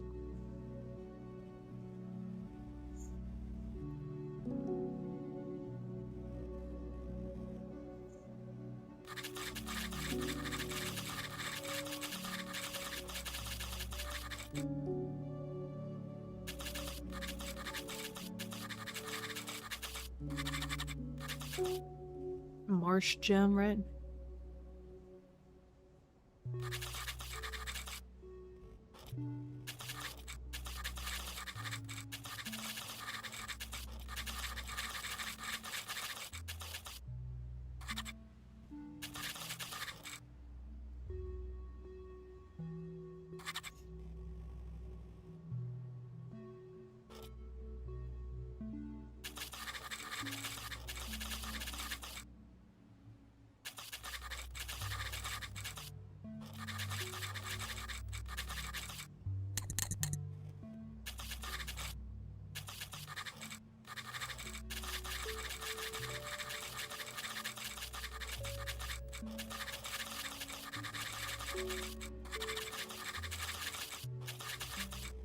Do do do do do do do do.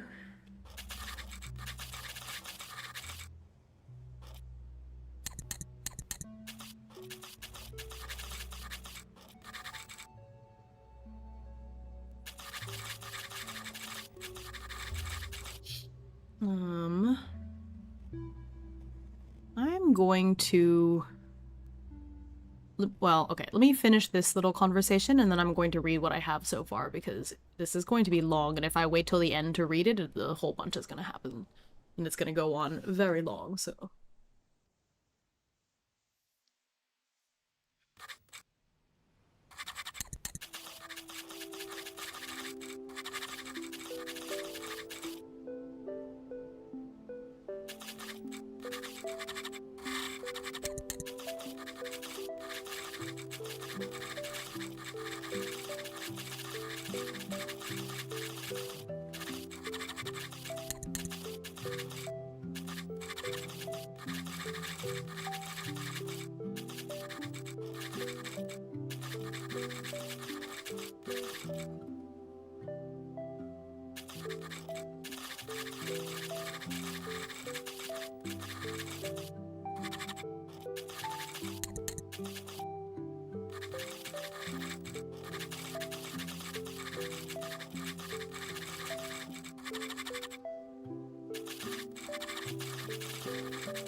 Okay.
Do do do do.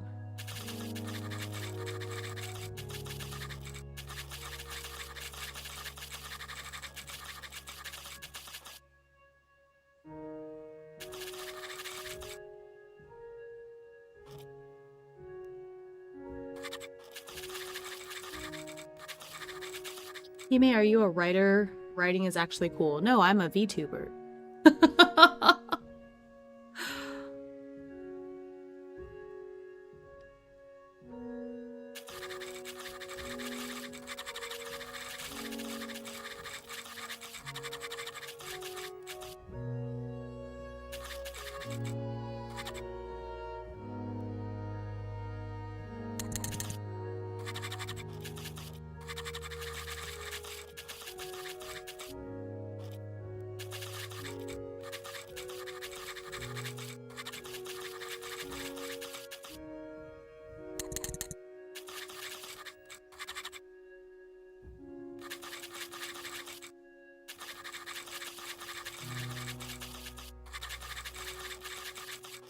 Oh, cool. I had to spend lunch on an errand, but you're still here. Yeah. It's only been about 2.5 hours.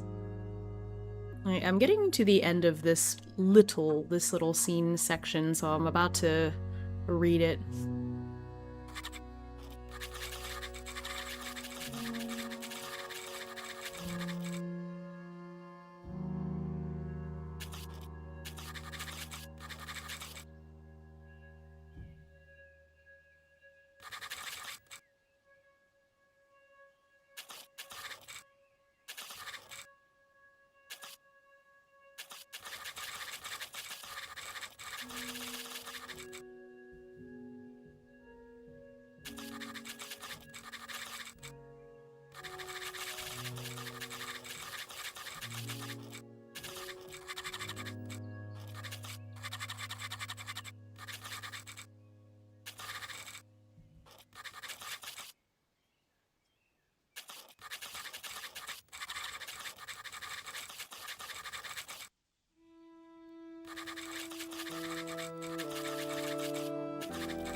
Well, you are writing your game story, I'm guessing. No, I am playing a TTRPG. I mean, you have published a TTRPG or two, so technically you are. I mean, technically I'm a TTRPG designer. But yes, no, I mean, I do write. Really, that just means you're a published writer. Oh my goodness. I just wouldn't use writer to categorize. What's up? What was that? Sorry, I heard a strange noise. I wasn't sure if it was a cat. You can design but not write the content. I guess that's true. I guess I write, but I wouldn't call myself a writer. I just feel like that's not a tag that I'd identify with at this point in my life. I hope we can get to a point when we get animations on YouTube of funny moments in Fabula Ultima campaigns. That would be so cool. I would love that. You have a published TTRPG. I self-published it. It's on itch. It's called,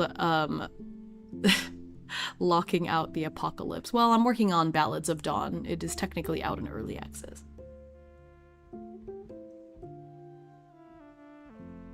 Link to my itch page so you can see the games that I've worked on.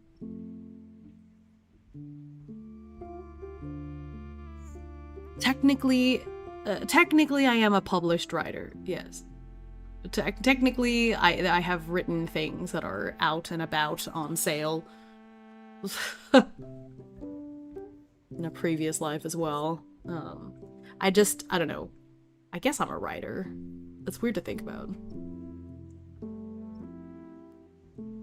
I have missed much. I mean, you've missed me playing this game, I guess. Don't know about much. I'm about to read it, so... Okay, so we're gonna read this section. You did miss scene 7, so in scene 7 was, like, the transitional scene with the 4 friends, like, mostly going their separate ways once they reached the city. And so this is Kale's POV, because this is him becoming one of the floralists, so I want this arc to be roughly 5 years, and I'm not literally gonna play out 5 years of their life, but, like, a couple of scenes, and then it'll be like, okay, and then a year went by, then here's another big scene, you know. Gasp, it just hit me. I could play Ballads of Dawn in my new world building project. Oh my gosh, you could. Okay, Kale walks up to the guild hall feeling nervous without his friends at his side. Still, it's high time I learned to handle things on my own. Years with the stronger-willed Orion and Celine and having to take care of Indigo have made him grow somewhat dependent on them. But among the group, it's him alone who is joining... It's he alone, I should say. It's he alone. No, it's he. No, I was right the first time. It's him alone who is joining the Royal Floralist Society, so he has no one to depend on but himself. Taking a deep breath, he pushes the door open. The inside of the hall is humid, the moisture in the air no doubt for the benefit of the plants. It's a breathtaking sight. The large white columns are holding up a platform that even from here Kale can see is covered in plants, some of their tendrils reaching down in a cascade towards the ground floor. There are several sets of doors in the back of this room leading further in. At the center is a round desk with a young man in a work uniform sitting there, working. Sitting there. Kale notices that the man's uniform has deep pockets stuffed with gardening tools and seed packets. This is no mere receptionist, but another floralist. Excuse me, I'd like to join the guild and I had a few questions, Kale says upon reaching the desk. He hopes his voice doesn't sound too nervous. Oh, a new member. Welcome. My name is Kyle Highreaver. I often do clerical work for the guild. Nice to meet you, Kyle. I'm Kale Marshgem from... Wait, Marshgem? Are you the one who received the invitation from Ildefort a few years back? Huh? Oh, yes, that's me. Kyle's attitude immediately turns, resentment fully showing on his face and in his gestures. So glad someone of your caliber would deign to stop in. I didn't realize that mages were able to leave Ildefort. I didn't. What do you mean? That is, I never went to Ildefort in the first place. I turned down their invitation.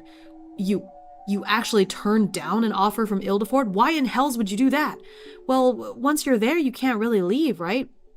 And as much as I love being a floralist and doing research, I didn't see any meaning in doing that in total seclusion and having to be away from everyone I care about. The irony, of course, being that at this very moment he is away from those he cares about. It's not lost on Kale, but their parting is only temporary, a part of growing up and becoming independent. Kyle looks him up and down, clearly unimpressed. Well, no matter, you're here now. He slides over a small stack of papers. Read these over and fill in the information. Kyle inclines his head, pointing his chin towards a bench on the wall. You can sit there while you do it. I'll go tell one of the guild masters that you're here, so don't go anywhere.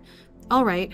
Truth be told, Kale's never had to deal with such blatant dislike before. He isn't quite sure how to react to someone oozing resentment from every pore, but Kale obediently has a seat and starts reading through the papers and filling out the necessary forms. It's all rather standard, listing their duties, amenities, and even about how one rises in the ranks and such. At higher levels, a Floralist Guild member can even accept assignments and get paid.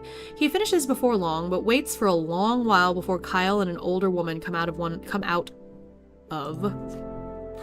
one of the double doors. The woman holds her hand out for a handshake, which Kale accepts. Welcome, Mr. Marshgem. I'm Portia Duskscar, one of the 3 guild masters here. I've just had a chat with Kyle about your joining the guild. Yes, I've just finished reading over the materials here, and I think I understand how membership works, Kale says with a nod. Your reputation Blah, blah. Your reputation precedes you. Oh, I'm flattered, thank you. No, normally all members must start as apprentices and work their way up. Yes, I completely understand. I've lived in Odessa all my life, and who knows if things are done differently here. Now, hold on, Mr. Marshgem. What I'm trying to say is that after discussing it with the other guildmasters, we'd like to offer you a chance to move ahead in the ranks. Would that be fair? I'm honored, of course, but I wouldn't want anyone to think I had an unfair advantage. His gaze slides over to Kyle as he says this. As expected, Kyle is standing behind Guildmaster Duskar with his arms folded, brows furrowed in obvious dislike. Portia stares at Kale for a moment before laughing at him. I appreciate you looking out for my reputation. Don't worry, this isn't to say that you'll be jumping ahead just based on your name. I'd like to give you an assignment that's been plaguing the guild. It's a real problem. If you can successfully complete it, not only will you get the reward, but it'll prove that you deserve your place. I see. Kale bites his lip, losing himself in thought for a moment. If it's an assignment that's been plaguing the guild, it's sure to be a difficult one. What if he can't handle it? He never thought he'd have a reputation to protect, but now that he knows of it, Kale doesn't want to mar it so soon. Oh my god, I just realized I have Kale and Kyle names. If you're not up for it, you can always join as an apprentice, same as everyone else, Kyle sneers. You must not have much experience in the field after all. Doing the assignments isn't the same as research, you know. Hearing Kyle's taunting, something stirs in Kale's chest, something that feels a lot like anger. You're right, it's not the same. Kale thinks about all the experiments he's done, all the time he's spent honing his Majesty garden back home in Odessa, and how he worked with his friends to free Zephyr. I can do this. I can't be the only one with cool stories to share when we all meet again. Guildmaster, I accept. What's the assignment? I'll give it a try. The corners of Portia's mouth lift into a smile. I thought you might. She produces a file and hands it over. Look it over. I'm giving you access to our library, and you'll temporarily be given your own greenhouse space to work. This has to be done by the end of the week, you understand. Kale takes the folder, his grip tightening on it. Yes, I'll do my best. Kid gets to skip a grade. Yeah, exactly. I wanted there to be a reason, but also the whole thing with Kale's backstory is that he is young and famous, like the young and famous floralist from an ancient bloodline.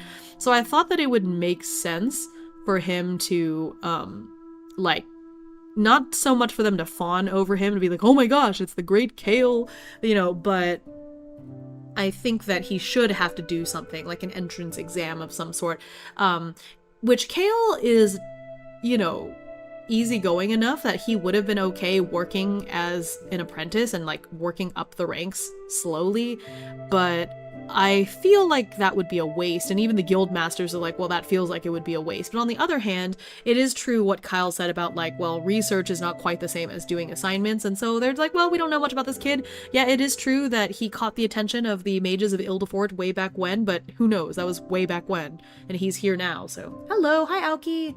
So I feel like this is a good place for them to be like, you know what, you know, we do want you in the guild, obviously, and we think it's a waste for you to have to be an apprentice with the experience that you have. On the other hand, it's not fair to everyone if you're just like, cool, we know, you know, you're a big deal, so we'll just let you be level 5 or whatever, so, I think it's good that they give him an assignment to do. Okay, so at this point, I need to figure out an assignment for him to do. So let me see. Let me look at the natural book, the Natural Fantasy Atlas, and see if there's something I can use in here. Let's see. Eisenstadt, the central city. I just realized that's there. I wonder if I could use something from here. Has to be something to do with plants.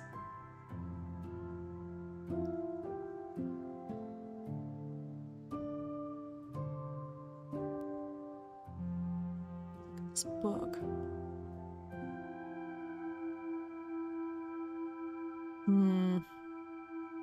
Oh, okay, I got it. So there's something in the book about like this water boiler something. I saw something about a water boiler and that gave me some inspiration. So I think what we can do is it's like a... So the idea is that steam power is a really big thing here, right? Like the whole steampunk vibes. And so I think there should be some sort of like crazy plant that has overgrown one of in the kind of major steam areas of the port. So just like, I don't know, what would a big steam water keg thing be used for? Maybe like a fountain. Something that should be important but not necessarily life-threatening.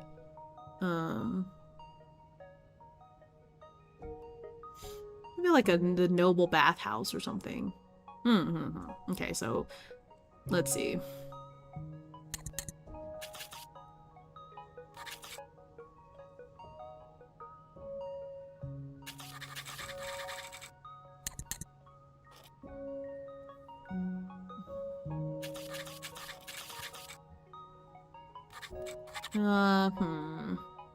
What's the name of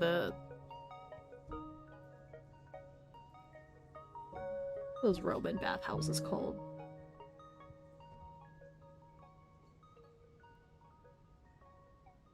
Okay. Didn't know if there was like a cool name I could use for them.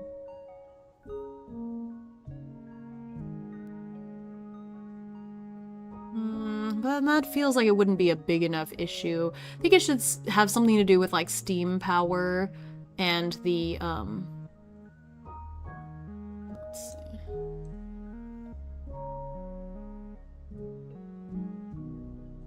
Oh, I have not triple O, but the where is it? Random realities. Okay.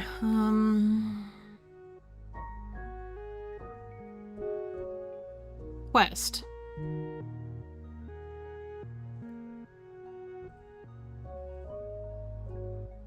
Oh, the hindrance is the plants.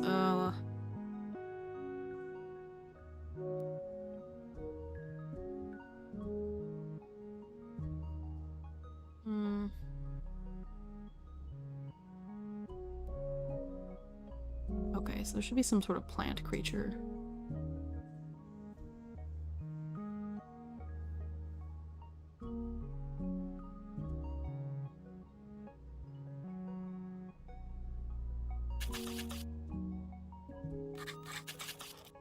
Okay.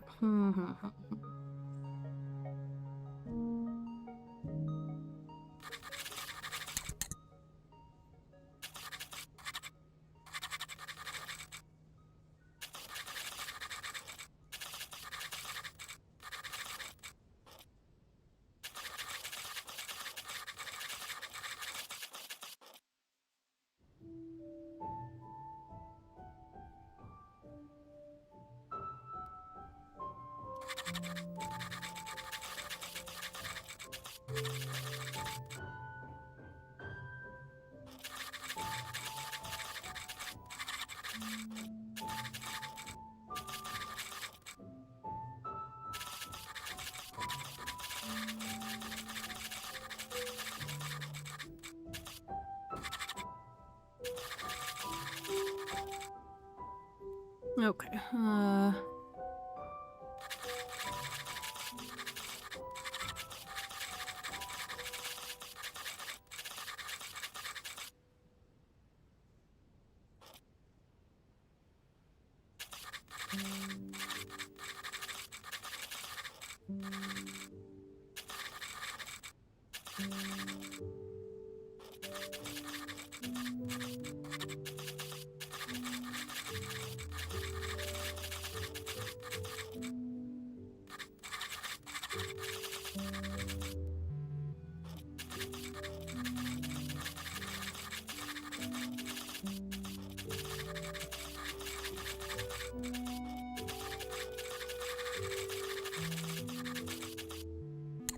Okay.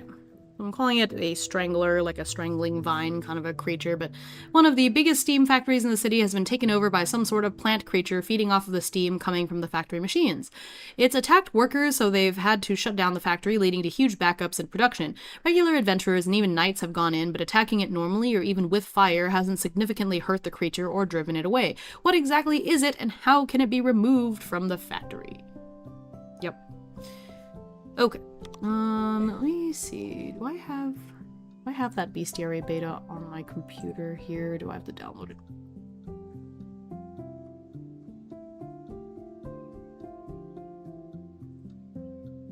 I have to download it. Okay, let me get it.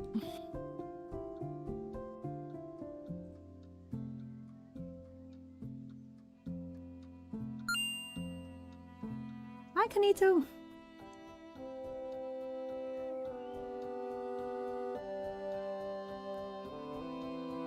Here.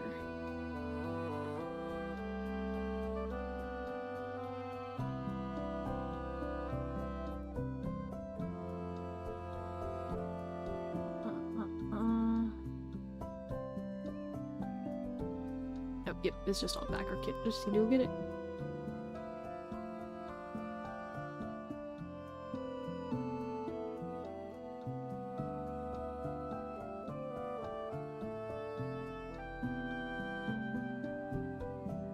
I'll just open up this beta.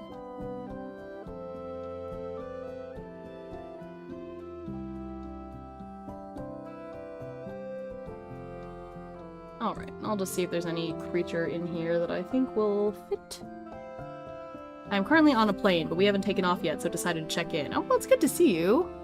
You're going off on a fun trip. Okay. Let's open this bestiary and see what creature in here I could take and, like, adjust slightly that'll fit the bill. I'll worry about it from there.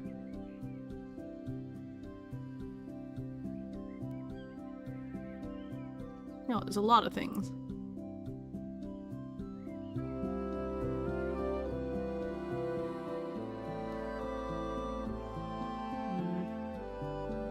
Faithful companions. It's fun.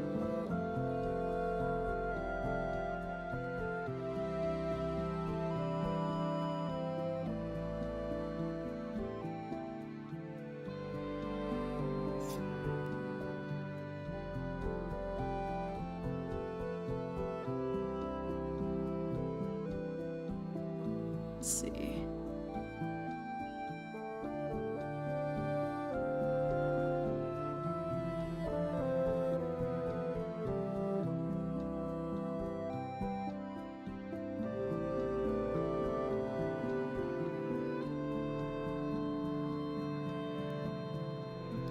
I'm seeing a friend who moved away last summer. Ah, I see. Oh my gosh, I hope y'all have fun. That's nice. I hope it's the friend that I'm thinking of.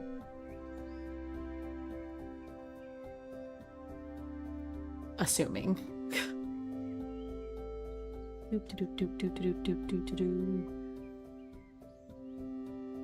Let's see. Okay.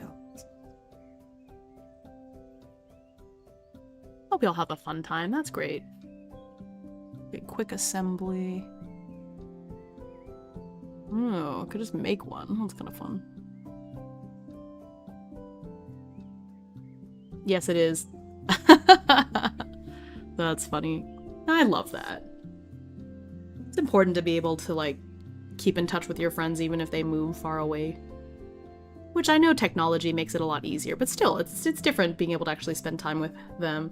I love when I get to visit one of my best friends in Boston. Don't get to as often as I would like, but it is a lot of fun.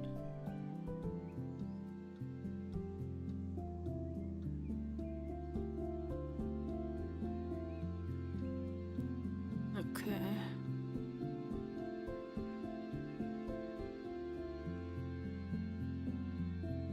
Let's see. I see. So they already have these, like, particular monster types that you can adjust. There's like a mage, which technically, what level is he? I think they're all level 5. Nope, they're level 6. Oh yeah, I think I might have leveled them up after something that happened. Okay. Status effects. I think it says Oh yeah, Sentinel is good because they are more defensive, which would explain why no one's been able to get rid of this plant thing so far, so that might be nice. I might adjust this. You should make a monster that is a broken piece of bathroom tile. That would be interesting. Like a possessed piece of a bathroom tile. Oh my gosh, not in this particular instance, but imagine being in a haunted house and it's like just a giant mimic and even like the little pieces of furniture and ceiling tile or whatever can attack you. Okay. Yeah, okay. Let's see here.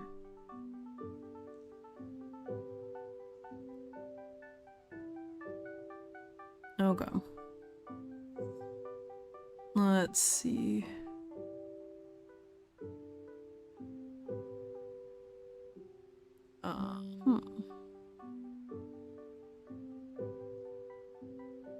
Soldier.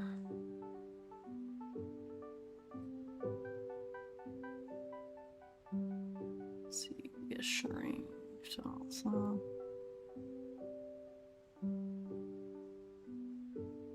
Okay, so I think I will have this type.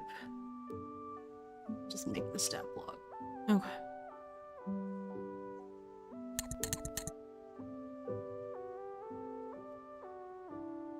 Like every tile is a mimic and you break it, each piece is now its own creature. Oh yeah, like one of those giant slimes that you fight and it breaks into little pieces. Okay.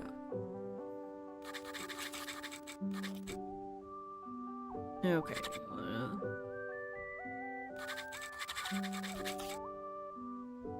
Just making it stat block.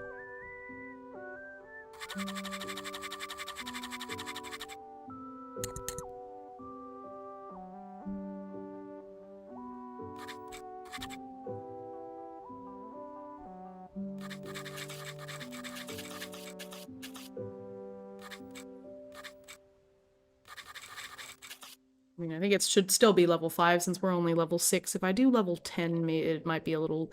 Actually, what level was the... Oh, level 20. I see. Okay, well, I guess it's fine. I'll do, like... level 10? So I think it might be good for him and one of the other, just him and one of the other characters. Should it be him and Kyle so then they can bond a little bit, or should I? Nah, it's a JRPG. I think he should still partner with one of the other main characters. We'll just have to find them. Okay, cool. So stat block.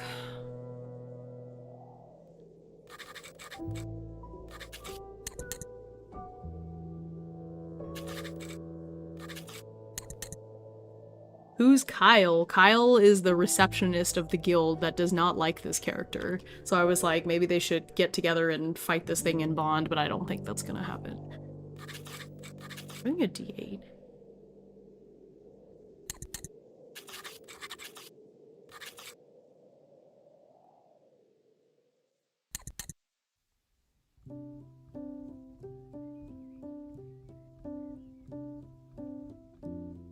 I don't want this to be...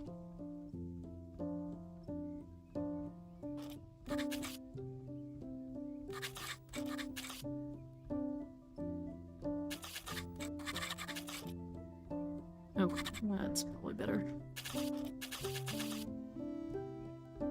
Kyle needs to like everyone if he's the perceptionist.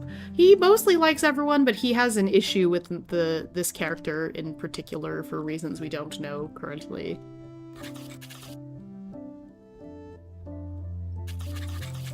Just put this for now and adjust it.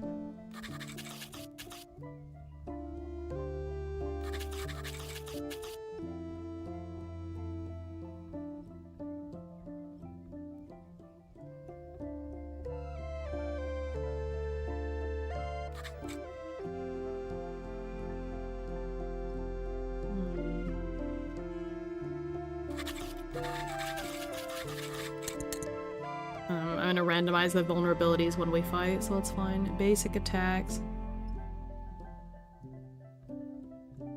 I guess it could be poison.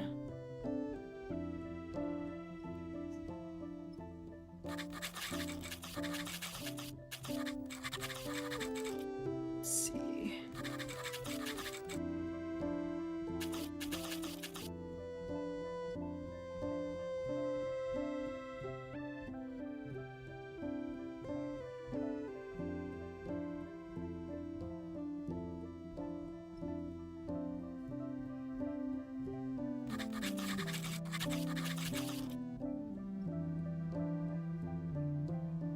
This is physical.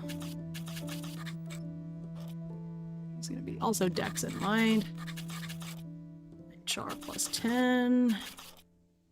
Damage. This is gonna cause dazed.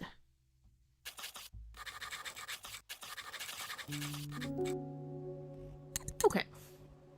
Hello, Rodney. Welcome in. Oh, it looks like we're about to take off. Yeah, have a good flight. Thank you so much. I'm doing DME stuff right now. I gotta create the thing. Nope, I don't want these. It's fine. Stat changes at high level. Okay, it has 60 HP. Okay. That makes sense. So it's like 60-30, right? And then it has 50 MP. 10. Plus 1 bonus to accuracy and magic.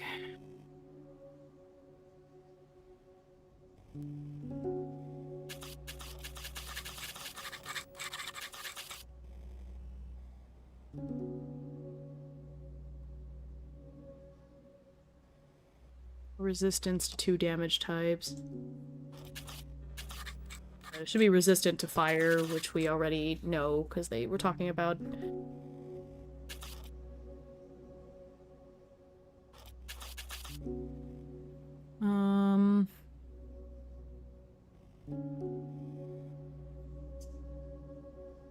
Damage dealt by normal attack. Oh, never mind.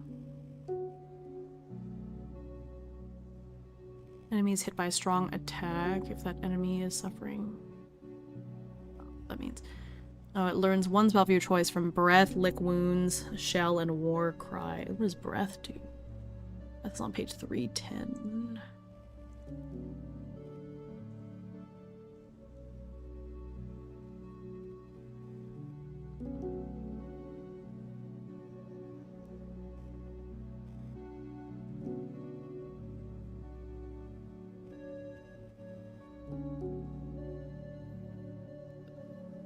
It's a spell. Okay, they have a breath spell. They suffer HR plus 10. 5 MP. Probably poison damage. Okay.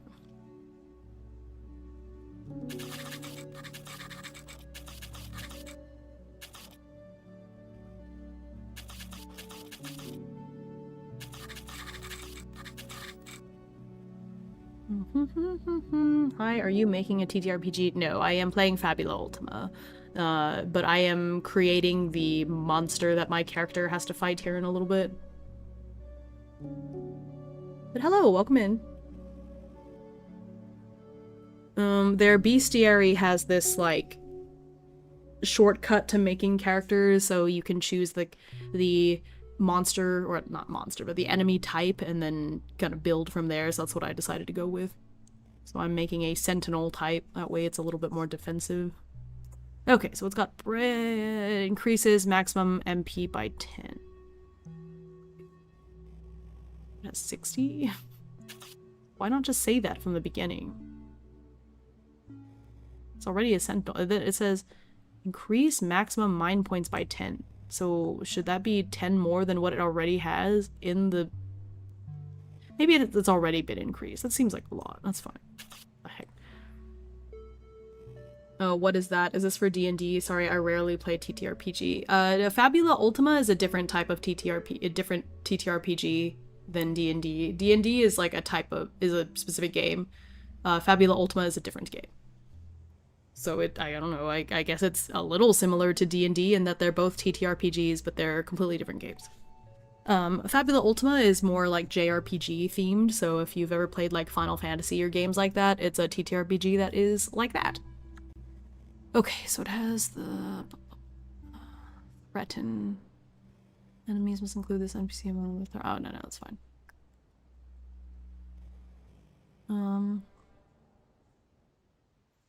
Barricade. Action.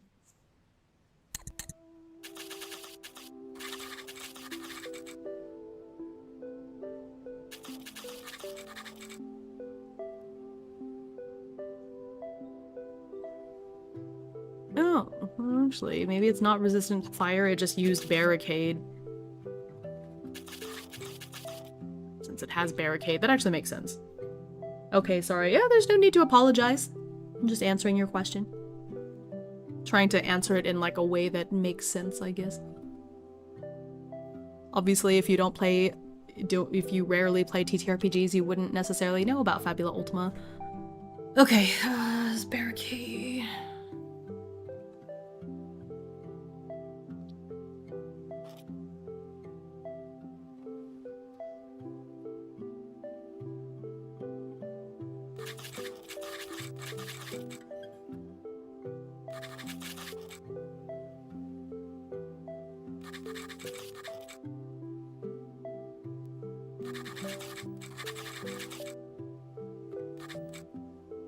Oh, what just happened?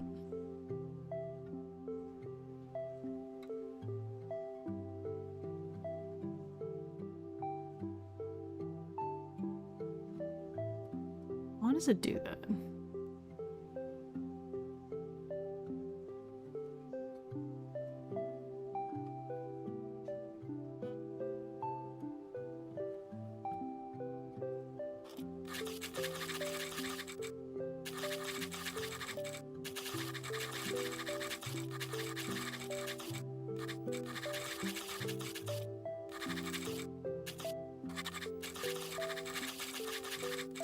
Okay, so that makes sense. So I think what happened is that they tried using fire magic, but when they used the fire magic and it didn't work, they were like, oh no, fire doesn't work even though it's a plant, when in fact the barricade just gains resistance to fire, but then after it gets hit by fire, that resistance goes away.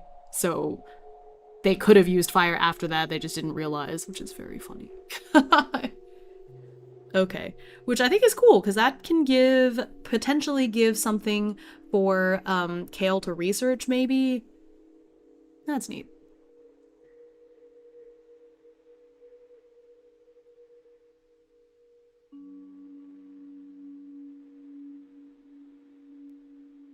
After an enemy hits you and one of our allies with NPC, it's a free attack. I don't think that works. Yeah, that's cool. Plants can be hard to burn when they got all that juicy water in them. That's also true. Especially because this one is like hiding in this steam factory, so it's already like more watery than usual, which probably dampens the magic somewhat. Right, research, like how you were saying last time about using a character's intelligence to determine affinities. Yeah! So I think I'm going to have Kale do some research in the library to see if he can find something, and then just be like, I don't know. There's some outcomes that I think would be best, but obviously if he doesn't get them, he still has to fight the thing, because you could just brute force it, you know, so. And I think this is a good chance for him to get his friends along to come with him and help him out, because I am not gonna lie, there's no way he can take this thing down alone. He will just die. He's a floralist. He's support. He's not, I don't think he could do it alone. So I think, I don't know if it's reasonable for him to get the whole band back together, but I think at least getting one of his friends to come help, I think the two of them could take it down. So that's my thought process, and which is why the monster is level 10 instead of being level 15, because they fought a level 15 before, but it was when all 4 of them were together. So I think with only 2 of them, 10 is probably okay. 3 hours until I can play with toys. I mean, be productive. Okay, blah, blah, blah. Okay. I think that's fine, because a lot of the other skills for Sentinel that the book gives is like if it's in a group, because it's like, oh, it'll guard, oh, if you hit one of its allies, it'll hit you, all this stuff, but this monster is going to be by itself, so I just use this as like a... Oh, if for an elite, it could have more initiative. Oh, you know what? Maybe that's what I'll do. I'll make it an elite, so it'll have more HP. I'll give it double the HP. Maybe not fully double, that might be too much. I'll give it 100 HP. It's supposed to be a difficult monster, but I don't want it to be, like, impossible. +2 initiative. Yeah, okay. Okay. I feel pretty good about this stat block. I should have the little...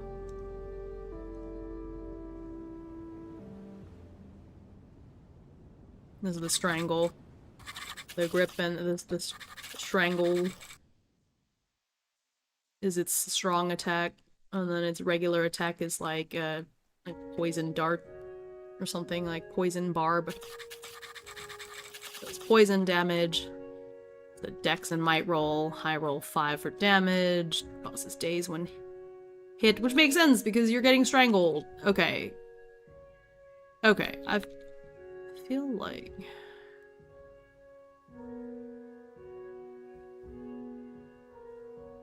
What does it use for its magic? Do I just roll? Basic attacks. Magic. It has a bonus. It has a +2. Oh, it's only a +1 bonus for magic. Oh, wait, I need the rulebook. Core rulebook.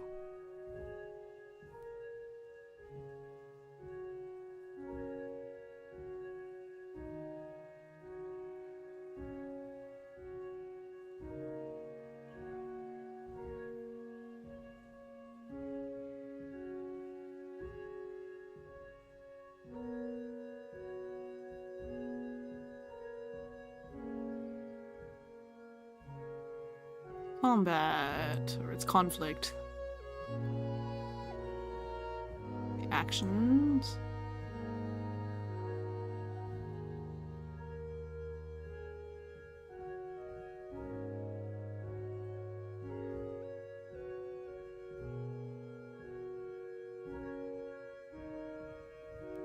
Let's see. Blah blah blah blah. Spells. It costs this much MP. So I have to do a high roll +15 for fire damage. Cost blah blah blah.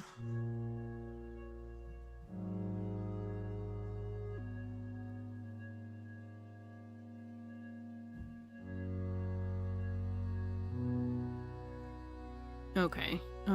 So it's insight. Usually it's gonna be insight and willpower. Okay, so it's an insight willpower spell.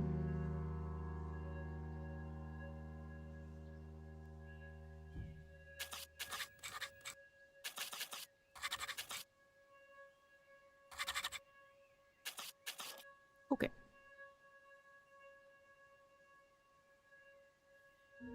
Let's see.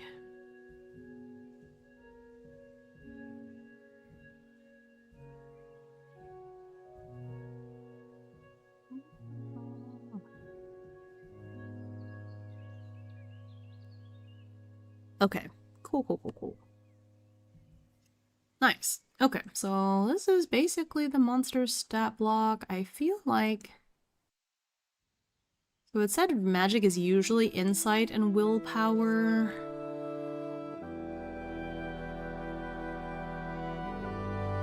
I wonder if, since this monster is like kind of a brute, I wonder if it would be okay for it to use the other one, because it does say that,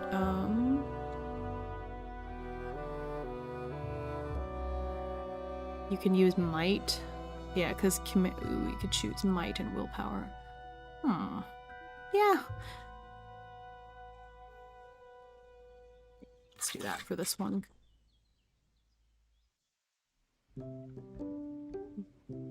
Do want its might to be a little bit higher. Because, well, on the other hand, having everything be D8 is already kind of... like, it's relatively strong. Maybe it just has higher willpower. We'll do that. So its magic does pretty good. Okay. Alright. So we have the factory strangler, as we're calling it. It's like a strangling vine type of a plant monster. Vine monster. I just looked it up, and it has this name, Vintoxicum rossicum, which is a strangling vine, but that sounds cool. That sounds so much cooler.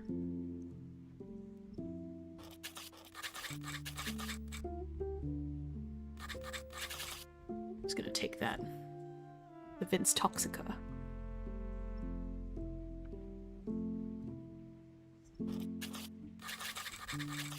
I just made this up. Cool. I wonder if Chepeku has like a token that I could use just for like the image. I think there is one, and I've created a plant monster before for Rift Breakers, I think. So let's see. I have some sort of... Yeah, there's a carnivorous plant one. I don't think it necessarily needs to look carnivorous and then change the heads, I think.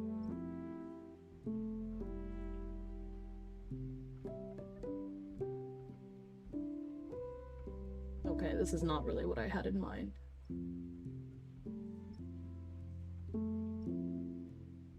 I guess it's fine. It has multiple heads.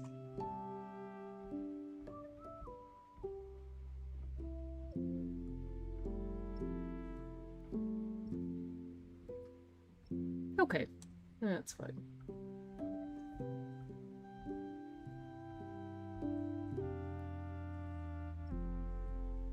Alright. The Vince Toxica. Which makes sense. It has multiple heads, it can breathe poison on people. Yeah, okay.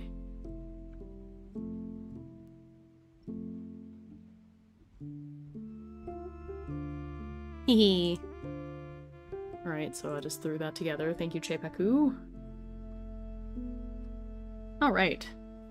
So created this thing. It's level 10. I wonder if I could...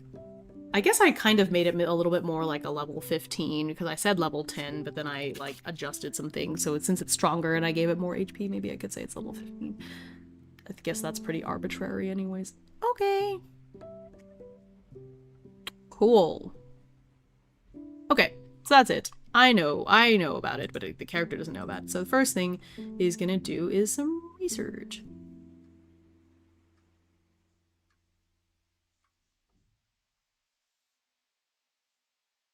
Yep. Okay, so we have to get this. We've got like the week, quote unquote, to get this done. So I've got a couple of things that I would like for him to try. Let's see. So the idea is like research, talk to a friend.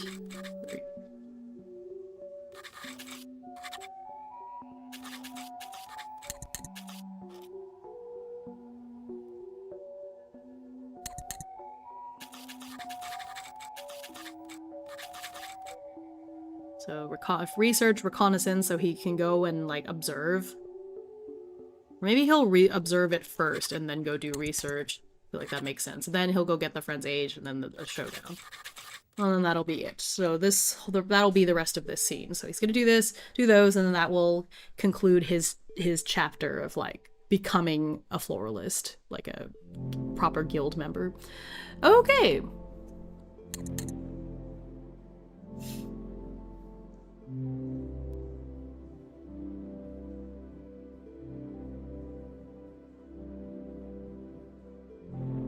Oops. Well, I should probably go settle in.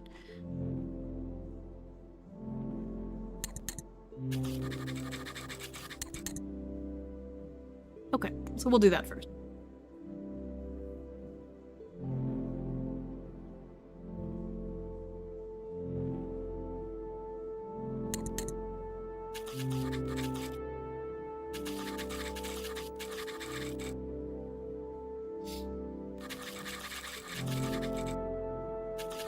Okay, I swear I've added this word guildmaster to the dictionary like 3 times. What the heck?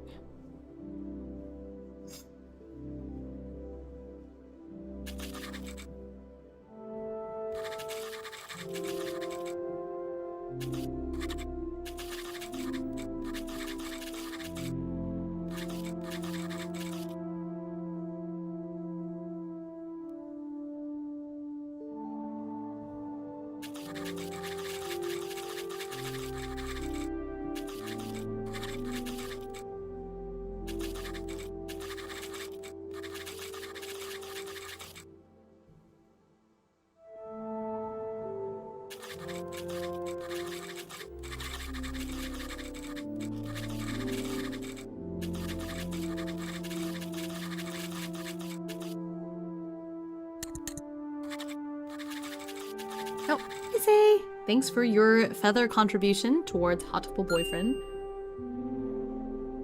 Hope you're doing well. 160 check-ins! Look at that. Oh, and then immediately remove my glasses. I see how it is. Oh no!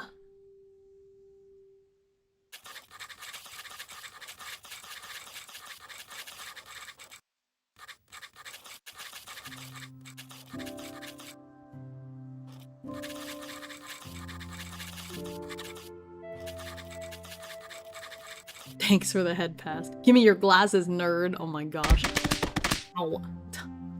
It's like the hand is just holding me in place to get pelted with water bottles. Suddenly the head pads are less friendly. Thanks for the hydra. I actually literally just took a sip of my water, but I'll take another sip. I'm drinking this apple pie a la mode flavored water. That's yummy.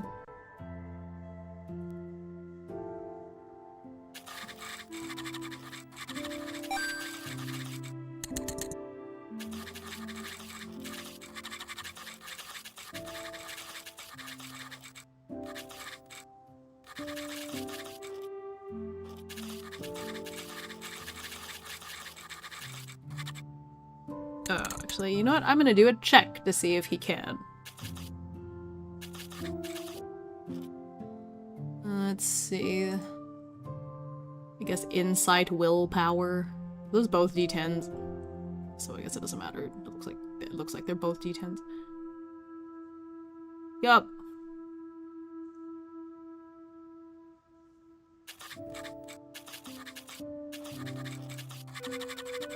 Oh, it should speak.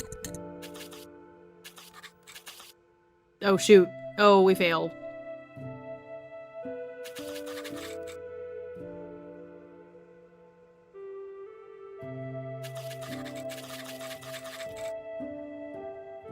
Time to tend to our VTuber. I feel like water shouldn't be flavored with anything that includes bread.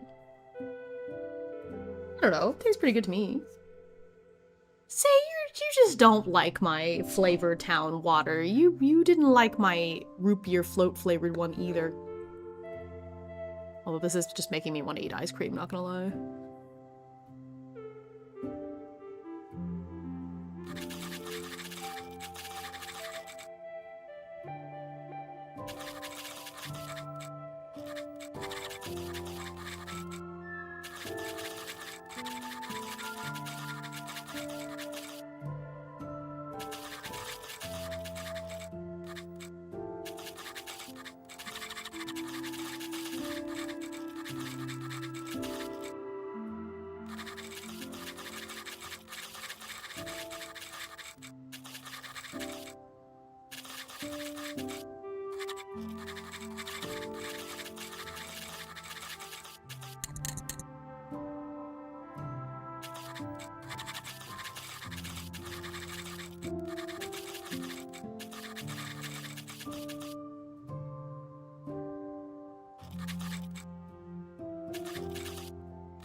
Can't remember if I named Indigo's brother.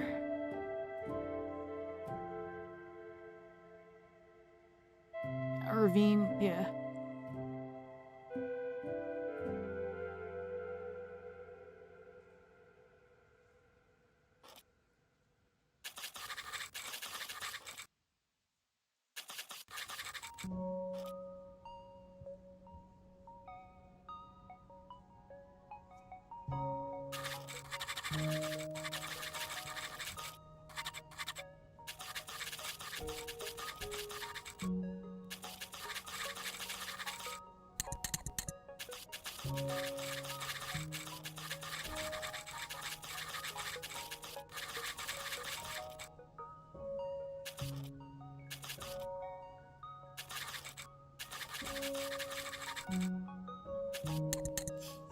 You're right, I'm very suspicious of the modern homeopathy.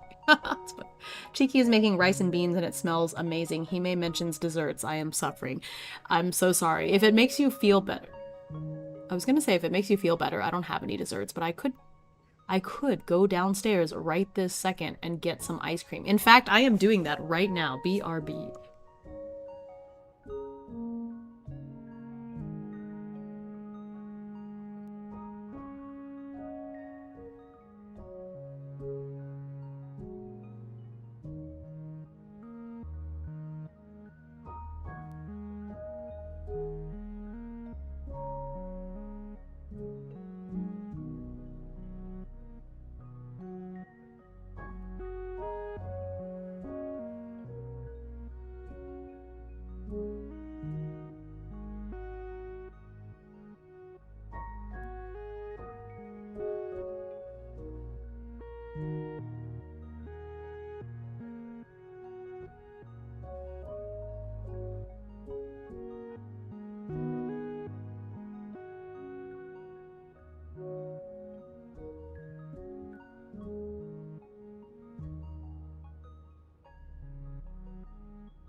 I got my ice cream.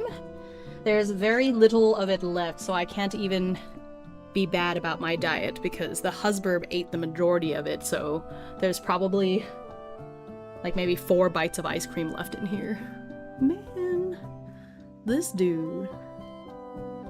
Okay, I'm gonna have some while I ponder this conversation. I forgot about that. He probably would want to rest a little bit and start the next day. Ooh.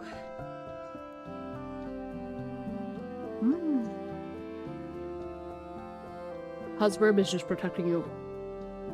Funny. He says the same thing. But this is the last of our ice cream, so after stream, he and I are gonna go out and get some more ice cream. This is my favorite. This is Jenny's Brambleberry Crisp. Love Jenny's. I want like some kind of matcha ice cream. See if they have any when we go to the store.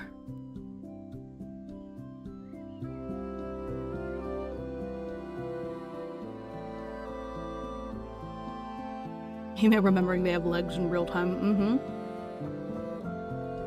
I do forget sometimes.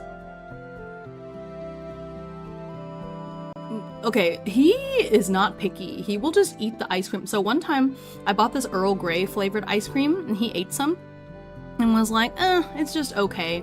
I don't really like it, but I also don't really like Earl Grey that much. And I was like, oh, score, finally an ice cream flavor that you won't eat all of. He still ate all of it. I was like, you don't even like it! You don't even like it and you ate all of it! Rude. So, no, he simply will, he just loves sweets. He loves sweets. He's always eating, you know, pastries and candy, but he's super skinny and I'm the one with diabetes. Why? The world is not fair.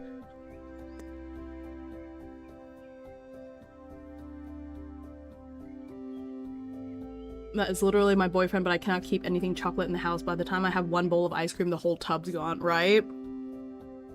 That's so relatable. One time, one of my coworkers gave me this box of, like, shortbread cookies. I didn't even get to eat one, and he ate the whole tin, and he was like, oh, I thought you'd had some. I thought you were eating some with me. I was like, no, I didn't eat a single one, and, like, by the end of the week, the whole tin was empty. I didn't have a chance. Not a single bite. I told my coworker about it, like, just as a joke, and she actually bought a whole nother tin and was like, this one is for you. Don't take it home. So it's still at school, and I eat a shortbread cookie every so often. Ooh. I think I did finally bring it home for the summer, though. They're similar. They're similar in taste, but it's not in the same... It's not that kind of tin. It's in, like, this vertical kind of tube. But it's the same kind of cookie, yeah.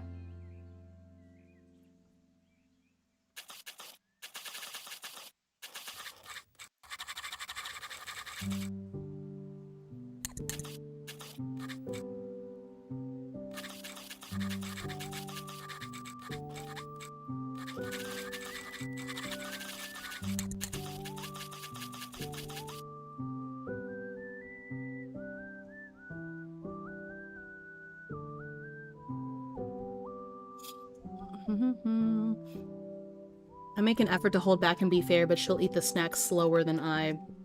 That is exactly what the husband says. He's like, I'm not eating them fast, you just eat slow.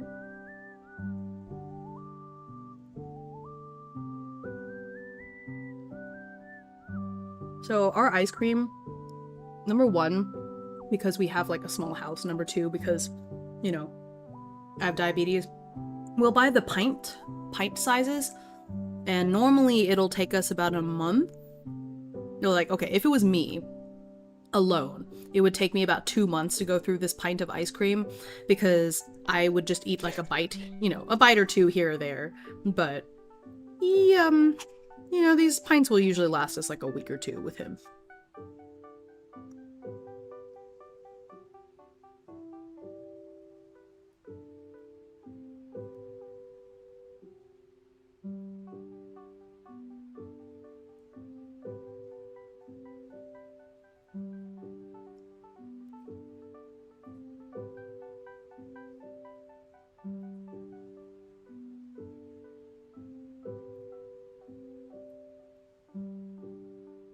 Happens with me is I'll leave food the entire day and night, still uneaten, then they complain after I eat the leftovers. Like, at some point it's on them. Yeah, that's fair, I think.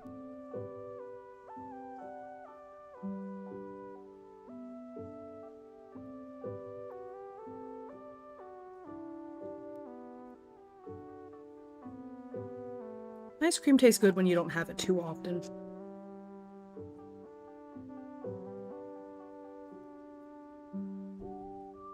Almost done with it. I split it into really small bites, but 2 bites left.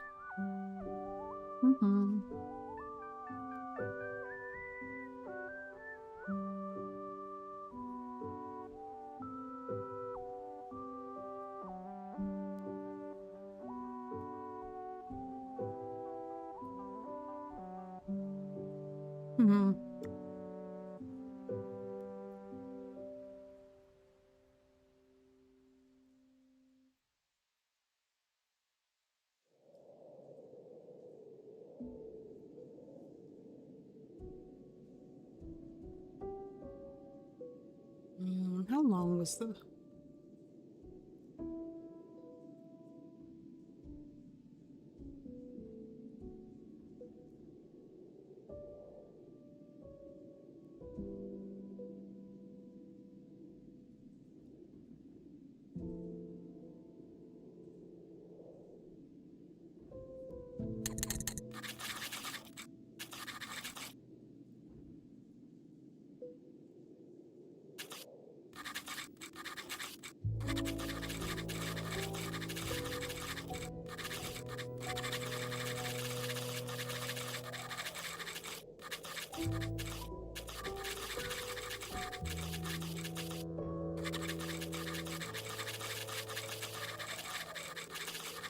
Let's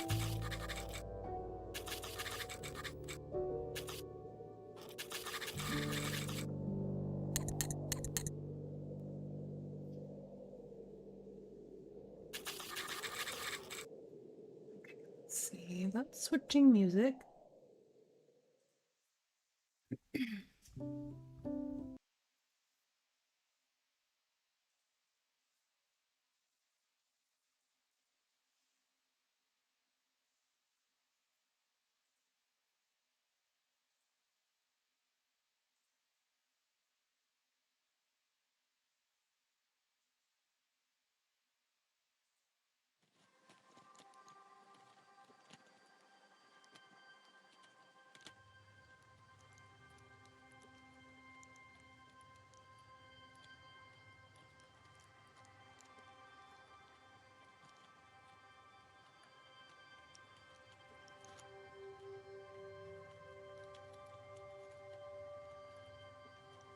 Okay.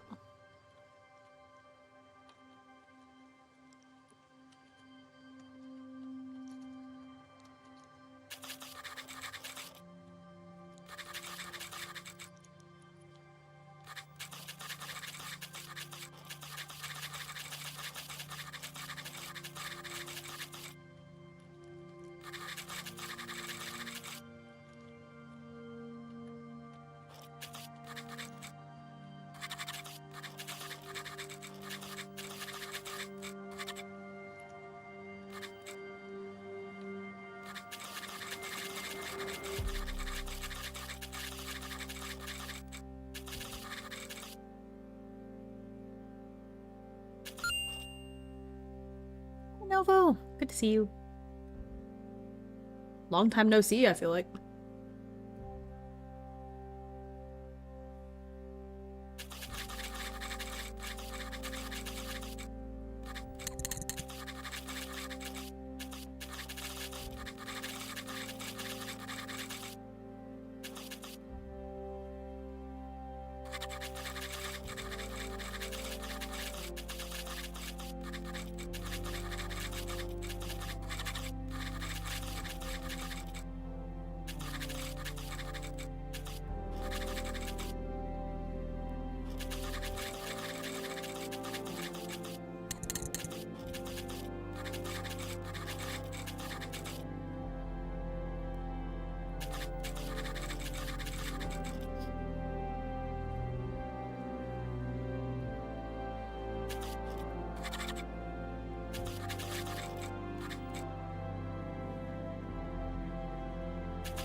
Yeah, traveling and tech interviews hasn't left me with much stream time. Glad I could make it for one today. The Donathon looks like it is going awesome. Yeah, thank you so much. I'm glad you were able to catch it.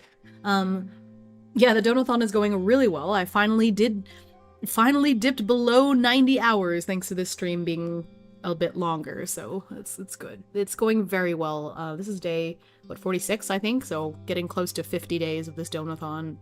It's wild to me. In a few weeks, it'll have been 2 months since I started. Never down, always up. Yeah. I think, what was I gonna say? Yeah, I know I've canceled a couple of streams here and there, you know, but for the most part, I would say out of these 46 days of the Donathon, I've streamed the majority of them, you know, so it's wild. I'm really, really, really happy and grateful, floored by all of the support, of course.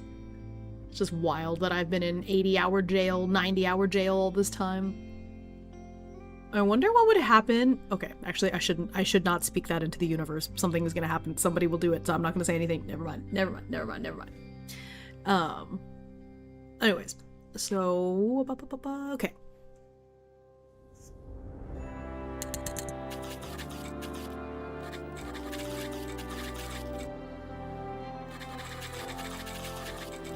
Don't want anyone to take it as a challenge, so I'll just keep my musings to myself. Okay. The bird cage is gilded at this point. It feels that way. Yeah. Oh my gosh. Insane.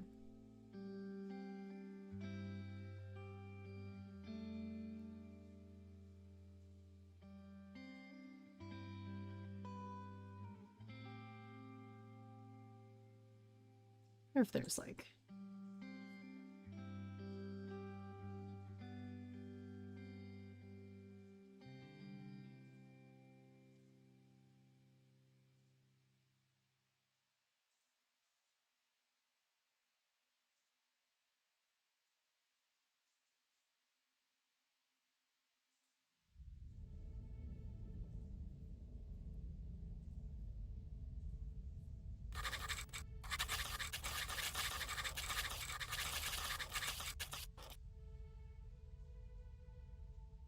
Wonder what happens when the hours exceed 100.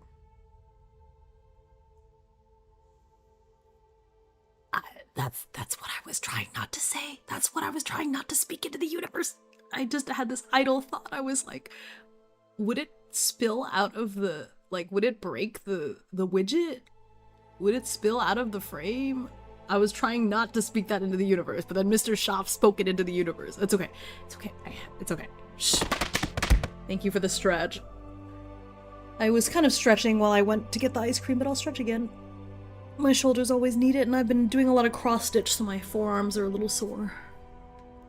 Only a little bit.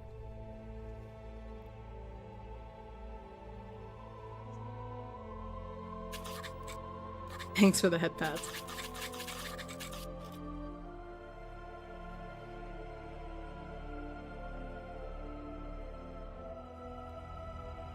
I was guessing. I mean, I am an innocent sheep. Oh my gosh.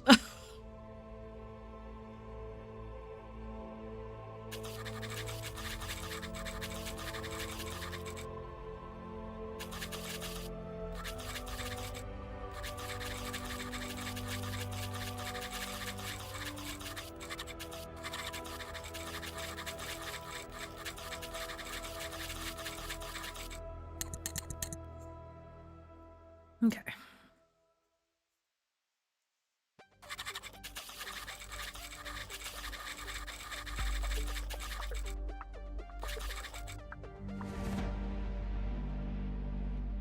Ooh. This song sounds cool.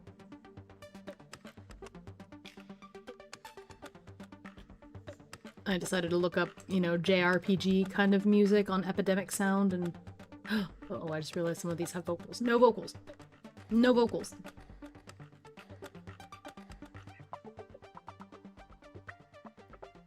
No, I'll just skip the ones that have vocals for now.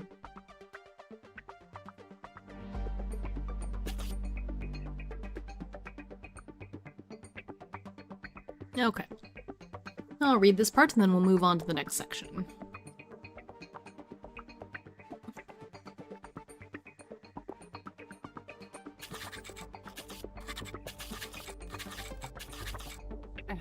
Draft.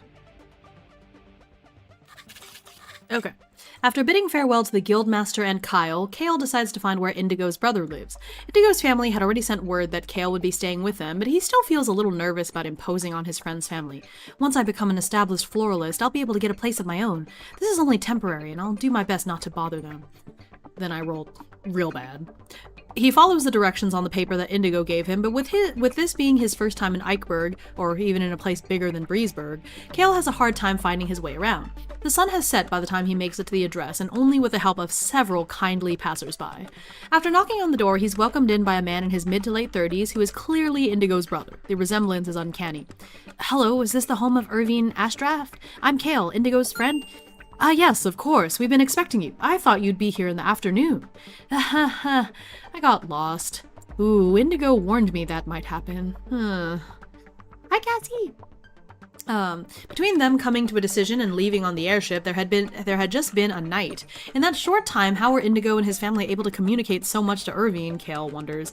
Irvine leads Kale to a small room. It's simply furnished with a bed and a dresser for one's belongings. It was my daughter's room, but now she's boarding at the academy. I hope you don't mind the size. Not at all. I'm happy just having a place to stay. The others get to stay in the barracks, but it's not like I could board at the Floralist Guild, Kale replies sheepishly. That's true. Do you have any idea on where you're wanting to stay?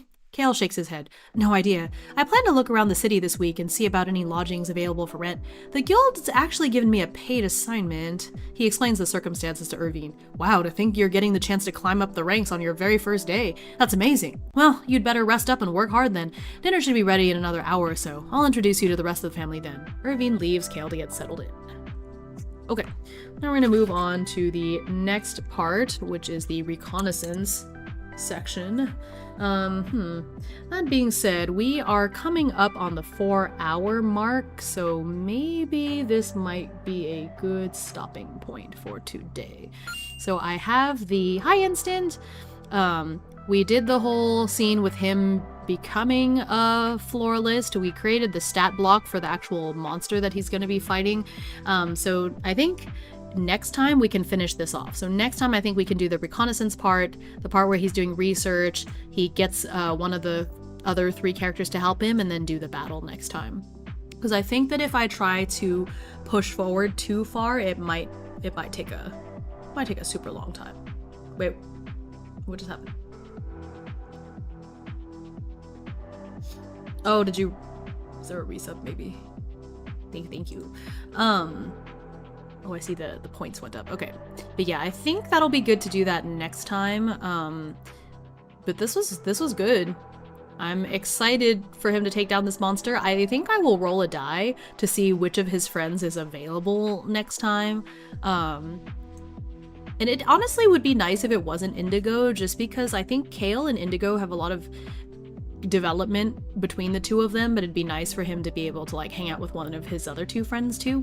Because we've had a lot of scenes with the 4 of them together, and then when they break up, it's like Celine and Orion, Kale and Indigo, but not so much Kale and the others.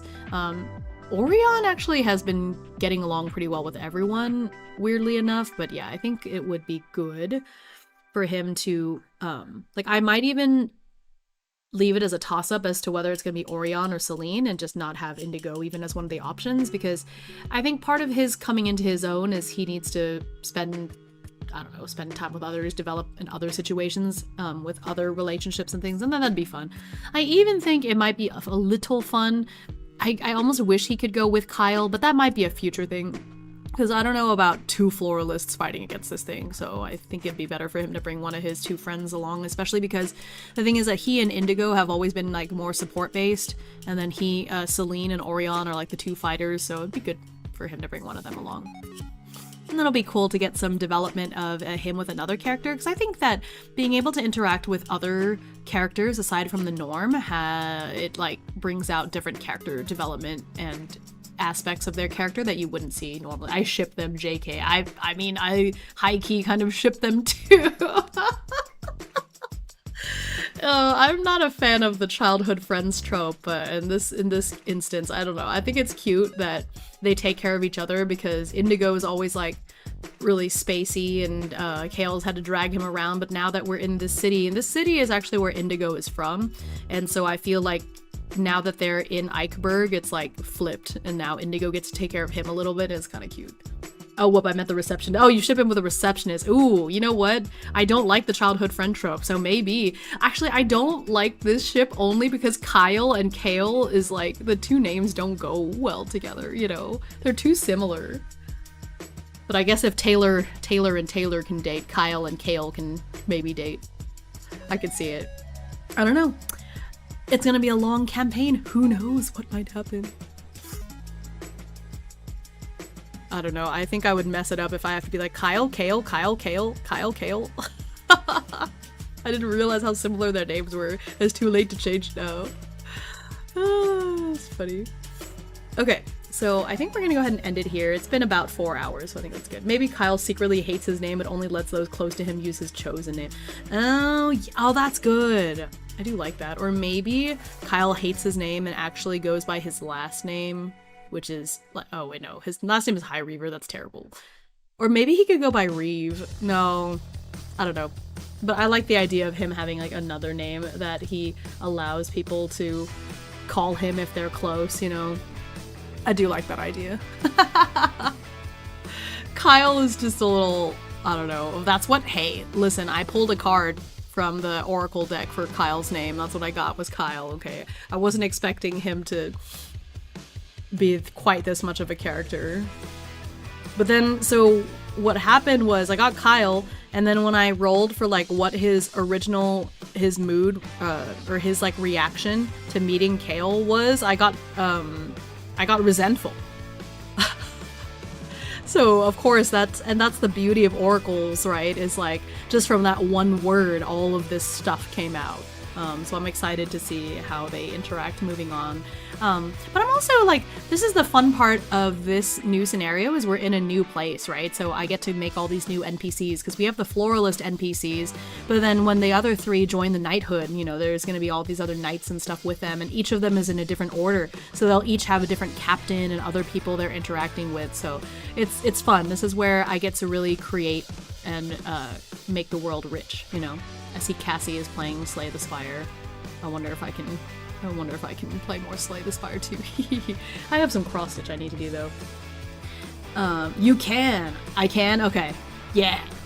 I'll do that after. You want to play? I can wait. Yeah, I'm ending stream now, so no worries.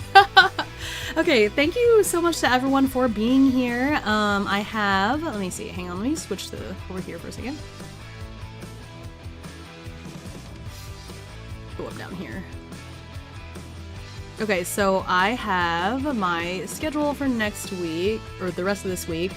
So tomorrow I am doing a collection of short solo TTRPGs with darker themes. This is the stream I was supposed to do last week and then I got sick, so I'm doing that. I've already decided on the games. Somebody on Blue Sky actually asked me which games I had planned to play, so if you want a spoiler, you can go and find that post I made. So I believe there's 4 games that I'll be playing through. And then on Thursday, I will be looking at Zephyr. It is a group game, but I'll be trying to turn it into solo, so looking at solo rules. And then on Friday, I will be starting my Unk series. I'm very excited. Kappa gave me his overlay. So when I said I was channeling my inner Unk, I meant that in like almost a literal sense. So yeah, so I'm gonna start my Final Fantasy series on Friday. And I think because it flows off the tongue well, I'm gonna be doing Final Fantasy V every Friday until I beat the game. So it'll just be Final Fantasy Friday. Final Friday? I don't know. And then Friday night I actually go out of town, so I will not be streaming on Saturday because I'll be out of town. On Sunday I may be back in time, so I may stream like a nice, like a chill, kind of a chill stream. But if not, because the thing is, I do have the D&D stream at 8 on Lepus's channel, so if I get home at 7, I'm not going to do that. But if I get home early enough in the day and feel like I can do a chill stream, then I'll do that on Sunday. So you are the Vice Unk after Kappa. I mean, technically, I'm older than Kappa, so technically speaking, aren't I a little bit more of an Unk than Kappa? But the thing is, I don't have the Unk mindset. I don't think I act like an Unk, you know? I wouldn't want to take that title from him, you know what I mean? But maybe. But he's kindly lending me his overlays, and so it'll be funny. I think it'll be funny. Okay, so with that, let's see. Whoa, this music goes hard. What the heck? Whoa. This is a cool song. To bask in that for a second. Okay, let's see where we can raid out to, and then I wanna play some Slay the Spire. Let's see. Oh, there's so many people streaming that I know. Let's see. Let's see.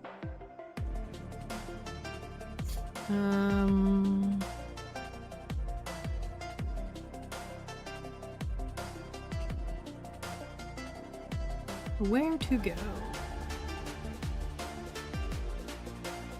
Mm-hmm.